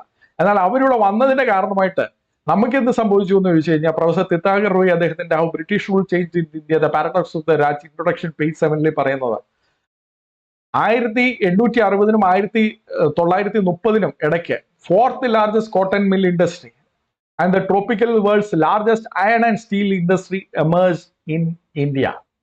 Because the developing nationsലെ ഏറ്റവും കൂടുതൽ അയണും സ്റ്റീലും ഉൽപ്പാദിപ്പിക്കപ്പെട്ടിരുന്നത് ഇന്ത്യയിലാണ്. കോട്ടൺ മർച്ചൻസിന്, ടെക്സ്റ്റൈൽ ഇൻഡസ്ട്രിയിൽ കോട്ടൺ മർച്ചൻസിന് ഇതിന്റെ യന്ത്രങ്ങൾ എങ്ങനെയാണ് ഉപയോഗിക്കേണ്ടത് എന്ന് അവർക്കറിയില്ലായിരുന്നെങ്കിലും ഈ വന്ന എഞ്ചിനീയേഴ്സ് അതെല്ലാം ചെയ്തു എന്നുള്ളതാണ്. നമുക്കറിയാം ടാറ്റ സ്റ്റീൽ പോലെയുള്ള കമ്പനികളൊക്കെ വരുന്നത് ആ ഫോറിൻ എഞ്ചിനീയേഴ്സിന്റെ കഴിവുകൂടെ ഉപയോഗിച്ചുകൊണ്ടാണ്. അതിനെ നമുക്ക് ഡ്രെയിൻ എന്ന് വിളിക്കാനും അവർക്ക് തിരിച്ചു വിളിച്ചു. ആൽഫ്രഡ് മാർഷലൊക്കെ അന്ന് പറഞ്ഞു, നമ്മൾ ഇന്ന് പറയുന്നത് പോലെ ബ്രെയിൻ ഡ്രെയിൻ ആണ് നടക്കുന്നത്. അതായത് ഏറ്റവും നല്ല ബ്രിട്ടീഷുകാരെ കൊണ്ടുവന്ന് നിങ്ങൾ നേടുകയാണെന്നുള്ളത്. ജി ബാലേന്ദ്രൻ അദ്ദേഹം എഡിറ്റ് ചെയ്ത ഇന്ത്യൻ ആൻഡ് വേൾഡ് എക്കണോമി എന്നുള്ള പുസ്തകത്തിൽ ആൽഫ്രഡ് മാർഷലിനെ പറ്റി ചൂണ്ടിക്കാട്ടിക്കൊണ്ട് അദ്ദേഹം പറയുന്നത് അന്ന് ബ്രിട്ടീഷുകാർ തിരിച്ചു പറഞ്ഞിരുന്നു, ഞങ്ങളുടെ ഏറ്റവും നല്ല യുവാക്കളെ നിങ്ങൾ എടുത്തുകൊണ്ട് പോവുകയാണ്. അപ്പം ബ്രെയിൻ ഡ്രെയിൻ ആണ് അവർ പറഞ്ഞിരുന്നത്, നമ്മൾ വെൽ ട്രെയിൻ പറയുന്നത്. സത്യത്തിൽ ഇതിൽ രണ്ടിനകത്തും കാര്യമൊന്നുമില്ല. ശമ്പളം ഇവിടെ കൂടുതൽ കിട്ടുന്നോ അവിടേക്ക് ജോലി നോക്കി ഇന്നും അന്നും ആളുകൾ പോകും. അതിനെ ഡ്രെയിനും നമ്മൾ വിളിച്ചിട്ട് യാതൊരു കാര്യവും. ബ്രിട്ടീഷുകാർ ബ്രെയിൻ ഡ്രെയിൻ എന്ന് ബ്രിട്ടീഷുകാർ വിളിക്കുന്നു, വെൽ ഡ്രെയിൻ എന്ന് ഇന്ത്യക്കാർ വിളിക്കുന്നു. ഒരുപോലെ അർത്ഥമില്ലാത്തതായ കാര്യം തന്നെയാണ്. അതുകൊണ്ടാണ് ഈ ഡ്രെയിനിന്റെ എല്ലാം കാര്യം അത് എങ്ങനെ നമ്മൾ ഡിഫൈൻ ചെയ്യുന്നു എന്നനുസരിച്ചായിരിക്കും നമുക്ക് സംഖ്യ കിട്ടുന്നത്. എല്ലാ എക്സ്ചേഞ്ചും ദാദാഭായ് നരോജി ഒക്കെ പറയുന്ന പോലെ എല്ലാ എക്സ്ചേഞ്ചസും ഡ്രെയിനായിട്ട് നമ്മൾ കണ്ടു കഴിഞ്ഞാൽ ഇവിടുന്ന് കോടാനും കൂടിയാണ് ബ്രിട്ടീഷുകാർ കൊണ്ടുവരുന്നത് പറയേണ്ടി വരും. എന്നാൽ യഥാർത്ഥത്തിൽ എക്സ്ചേഞ്ച് ഇല്ലാത്തത്, ഒരു പ്രൊഡക്റ്റോ സർവീസോ എക്സ്ചേഞ്ച് ഇല്ലാതെയാണ് കൊണ്ടുപോയെങ്കിൽ അത് വളരെ ചെറിയ ശതമാനം. അല്ല, ഇനി ബ്രിട്ടീഷുകാർ ഭരിച്ചത് നമ്മൾ അവരുടെ കൂട്ടത്തിൽ കൂട്ടുകയാണെങ്കിൽ ഡ്രെയിൻ അല്പം കൂടെ കൂടും. അതുകൊണ്ടാണ് പ്രൊഫസർ തിത്താഗർ റോയ് പറയുന്നത്, by liberally using the word tribute they make it seems as if all payments of service was payments without return. Calculations of the train are not worth the ink they are written with. ഇങ്ങനെ ഉപയോഗിക്കുന്നതുകൊണ്ട് ഇവർ ഈ calculate ചെയ്യുന്നത് അവരെഴുതുന്ന മഷിയുടെ വില പോലും ഇല്ലാത്തതായ ഒരു സംഖ്യയായിട്ട് മാറിയതാണ്. അത് കഴിഞ്ഞിട്ട് അദ്ദേഹം പലരുടെ സംഖ്യകൾ കൊടുക്കുന്നുണ്ട്. ഓരോരുത്തരുടെയും ഡെഫിനിഷൻ മാറിയാണ്. യഥാർത്ഥ ഡെഫിനിഷൻ ഞാൻ ആദ്യം സൂചിപ്പിച്ചതുപോലെ നമുക്ക് exchange of products and services ഇല്ലാതെയാണ് കൊണ്ടുപോയെങ്കിൽ ആ ഡ്രെയിന് വളരെ ചുരുക്കമാണ് എന്നുള്ളതാണ്. നമ്മൾ സാധാരണ കേൾക്കുന്ന ഒരു കാര്യമുണ്ട്, കോൺഗ്രസ്സുകാർ പ്രത്യേകിച്ച് പറയുന്നത്, ബ്രിട്ടീഷുകാർ ഇവിടുന്ന് പോകുമ്പോൾ ഒരു മുട്ടുസൂചി പോലും ഇവിടെ ഉത്പാദിപ്പിക്കാൻ കഴിയില്ലായിരുന്നു. ഇത് പറയുന്നത് ഭയങ്കര തമാശയാണ്. കാരണം ടാറ്റ സ്റ്റീലൊക്കെ പോലെയുള്ള കമ്പനികൾ ഉണ്ടായിരുന്നു നമുക്കറിയാം. അത് മാത്രമല്ല, ഞാൻ മുമ്പ് സൂചിപ്പിച്ചതുപോലെ the British Raj and assessment Zaheer Masani അദ്ദേഹത്തിന്റെ ഹിസ്റ്ററി reclaim.co.uk അദ്ദേഹത്തിന്റെ ആർട്ടിക്കിളിൽ അദ്ദേഹം പറയുന്നത്, often overlooked by nationalists is the fact that India was the first country in Asia to have modern textile industry preceding Japan by 20 years and China by 40 years. ജപ്പാനിന് 20 വർഷം മുമ്പും ചൈനയ്ക്ക് 40 വർഷം മുമ്പും ഇവിടെ textile industry, modern textile industry ഉണ്ടായിരുന്നു എന്നുള്ളത് നമ്മൾ മറക്കരുത്. അതൊക്കെ എങ്ങനെ നഷ്ടപ്പെട്ടു എന്നുള്ളത് നമ്മൾ ചിന്തിക്കണം. അത് മാത്രമല്ല, the Raj also left India as the largest steel producer in the developing world with heavy industries and an airline in the private sector. ഇതാണ് മുട്ടുസൂചി ഉണ്ടാക്കാനുള്ള ശേഷിയില്ലാതെ നമ്മളെ വിട്ടു എന്ന് പറഞ്ഞ് കോൺഗ്രസ്സുകാർ ഇവിടെ പറയുന്നത്. ഭയങ്കര വിചിത്രമായ വാദമാണ്. കാരണം നമ്മുടെ കൺമുന്നിൽ അന്നത്തെ പല കമ്പനികൾ ഇന്നുമുണ്ട്. അനേക കമ്പനികൾ നമ്മൾ ഇന്ത്യൻ എക്കണോമി ക്രോസ് ചെയ്തതുകൊണ്ട് നശിച്ചു. അതാണ് വാസ്തവം. നമ്മൾ ഈ ഡ്രെയിനാണെന്ന് പറഞ്ഞ് ഇന്ത്യക്ക് സ്വാതന്ത്ര്യം കിട്ടിക്കഴിഞ്ഞതിന് ശേഷം നിർഭാഗ്യവശാൽ ഈ വ്യവസ്ഥയെ കൊണ്ട് നേട്ടം നേടിയവർ പോലും, ടാറ്റയും ബിർളയും ഉൾപ്പെടുന്നവർ പോലും ബോംബെ പ്ലാൻ എന്നുള്ള പ്ലാനും കൊണ്ട് വന്നിട്ട് ഇന്ത്യ ഒരു സോഷ്യലിസ്റ്റ് കൺട്രിയാക്കി മാറ്റി ഇവിടുത്തെ സാമ്പത്തിക വ്യവസ്ഥ അടപ്പിക്കുകയാണ് ചെയ്തത്. ഏറ്റവും തുറന്ന വ്യവസ്ഥയിൽ നിന്ന് ഏറ്റവും അടഞ്ഞ വ്യവസ്ഥയിലേക്ക് നമ്മൾ പോയി. 1990 പിന്നീട് നിർബന്ധിതമായിട്ട് നമ്മളെ സാമ്പത്തിക വ്യവസ്ഥ ഓപ്പൺ ആയിട്ട് വന്നു. ഇതാണ് ഞാൻ പറഞ്ഞത്. ഈ ഡ്രെയിൻ എന്ന് പറഞ്ഞ് നമ്മൾ പറഞ്ഞ അല്പം കഴിയുന്നുണ്ട് നമ്മൾ തന്നെ വിശ്വസിച്ച് നമ്മൾ അതിനനുസരിച്ച് പ്രവർത്തിച്ചു കഴിയുമ്പോൾ നമുക്കാണ് നഷ്ടം ഉണ്ടാകുന്നത്. എന്നാൽ യഥാർത്ഥത്തിൽ ബ്രിട്ടീഷുകാരെ ക്രിട്ടിക്ക് ചെയ്യേണ്ടത് എങ്ങനെയാണ്? ബ്രിട്ടീഷുകാർ ഫോക്കസ് ചെയ്യാൻ, അല്ലെങ്കിൽ അവർക്ക് വളരെ സക്സസ്ഫുൾ അല്ലാത്ത ചില ഏരിയകളുണ്ടായിരുന്നു. അതിലൊന്നാണ് വിദ്യാഭ്യാസം. വിദ്യാഭ്യാസ കാര്യത്തിൽ മിഷണറിമാരാണ് ഏറ്റവും കൂടുതൽ പ്രവർത്തിച്ചത്. അത്രയും ഗവൺമെന്റിന്റെ ഒരു പ്രവർത്തനം ഇവിടെ ഉണ്ടായിട്ടില്ല. അവർ അതിൽ ഫോക്കസ് ചെയ്തില്ല എന്ന് നമുക്ക് പറയാം. അതിൽ ഫോക്കസ് ചെയ്തില്ലായിരുന്നുണ്ട്. അപ്പൊ ആ മേഖലകള് സ്വാതന്ത്ര്യാനന്തരം നമ്മൾ കൂടുതലായിട്ട് ഫോക്കസ് ചെയ്യുകയും തുറന്ന എക്കണോമിക് ആയിട്ട് ഇരിക്കുകയും ചെയ്യായിരുന്നെങ്കിൽ ഒരുപക്ഷെ നമ്മൾ ഇന്ന് തന്നെ ഡെവലപ്ഡ് കൺട്രി ആയിട്ട് മാറുമായിരുന്നു. പ്രൊഫസർ തിത്താഗർ റോയി അതുകൊണ്ടാണ് പറയുന്നത് equal opportunity, equality in society, gender equality, education, ഈ മേഖലകളൊക്കെ, വിദ്യാഭ്യാസ മേഖലകൾ, സ്ത്രീകളുടെ അപ്ലിഫ്റ്റ്മെന്റ്, സമൂഹത്തിലുള്ളതായ സമത്വം, ഈക്വൽ ആയിട്ടുള്ള ഓപ്പർച്യൂണിറ്റി, ഈ മേഖലകളിലൊക്കെ ബ്രിട്ടീഷുകാർ ഫോക്കസ് ചെയ്യാത്തത് നമ്മൾ ഫോക്കസ് ചെയ്യായിരുന്നെങ്കിൽ നമ്മൾ എന്തുമാത്രം മുന്നോട്ട് പോകുമായിരുന്നു എന്ന് നമ്മൾ ചിന്തിക്കാം. ഇവിടെയും സഹീർ മസാനി പറയുന്ന ഒരു കാര്യമാണ്, ബ്രിട്ടീഷുകാർ ഇത് ഫോക്കസ് ചെയ്തില്ലായിരുന്നു തന്നെ സ്വാതന്ത്ര്യാനന്തര ഇന്ത്യ വെച്ച് താരതമ്യം ചെയ്യുമ്പോൾ അവർ വളരെ മെച്ചമായിട്ട് ചെയ്തു എന്നാണ് പറയുന്നത്. അദ്ദേഹം പറയുന്നത് മെയിൽ ലിറ്ററസി, പുരുഷന്മാരുടെ ലിറ്ററസി എന്ന് പറയുന്നത് 8%, 1981 8% നിന്ന് 30% സ്വാതന്ത്ര്യത്തിൽ സമയത്ത് മാറി. 0% നിന്ന് 9% സ്വാതന്ത്ര്യ ഇന്ത്യ, അതായത് 1947 കാലഘട്ടം ആകുമ്പോഴത്തേക്ക് മാറ്റുന്നുണ്ട്.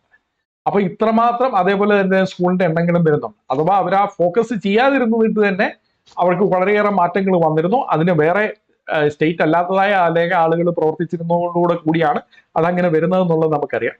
അപ്പൊ ബ്രിട്ടീഷുകാരെ പറ്റി നമ്മൾ പറയുമ്പോൾ അവർ ഫാമിൻസ് വളർച്ച ഉണ്ടാക്കി അല്ലെങ്കിൽ അവർ ഡ്രെയിൻ ചെയ്തു എന്നൊക്കെ പറയുന്നത് നമ്മുടെ നിർവചനത്തിന്റെ പ്രശ്നങ്ങളാണ്.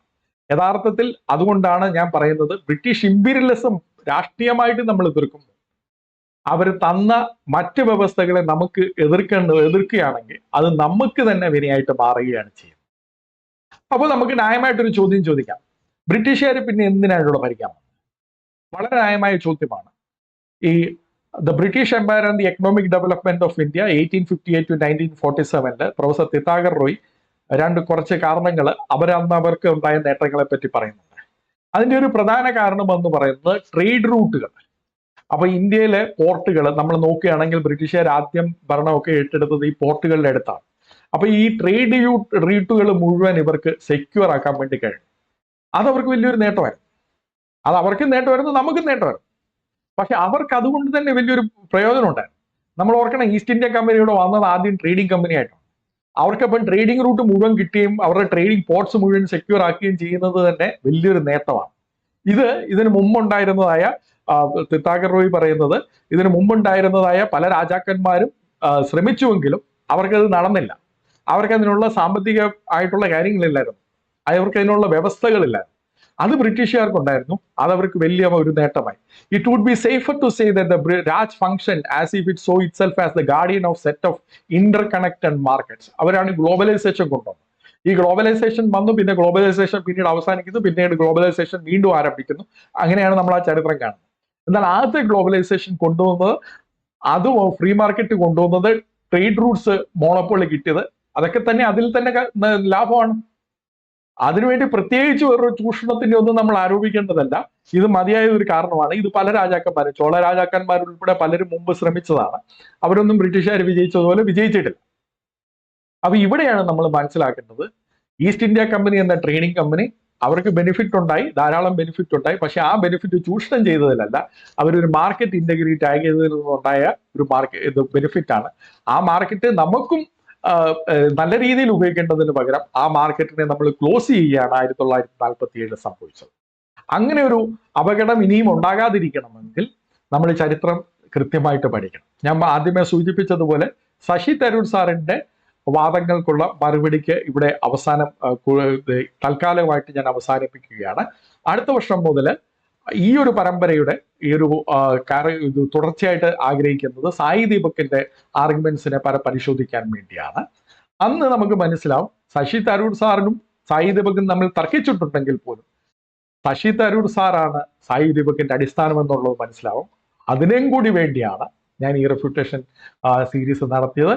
എന്നെ ഇത്രയും നേരം കേട്ട, ഈ 3 എപ്പിസോഡുകളും കേട്ട നിങ്ങൾക്ക് എല്ലാവർക്കും എൻ്റെ ഹൃദയംഗമായ നന്ദിയെ രേഖപ്പെടുത്തിക്കൊണ്ട് ഞാൻ എൻ്റെ വാക്കുകളെ ചുരുക്കുന്നു. ദൈവം നിങ്ങളെ ഏവരെയും അനുഗ്രഹിക്കട്ടെ.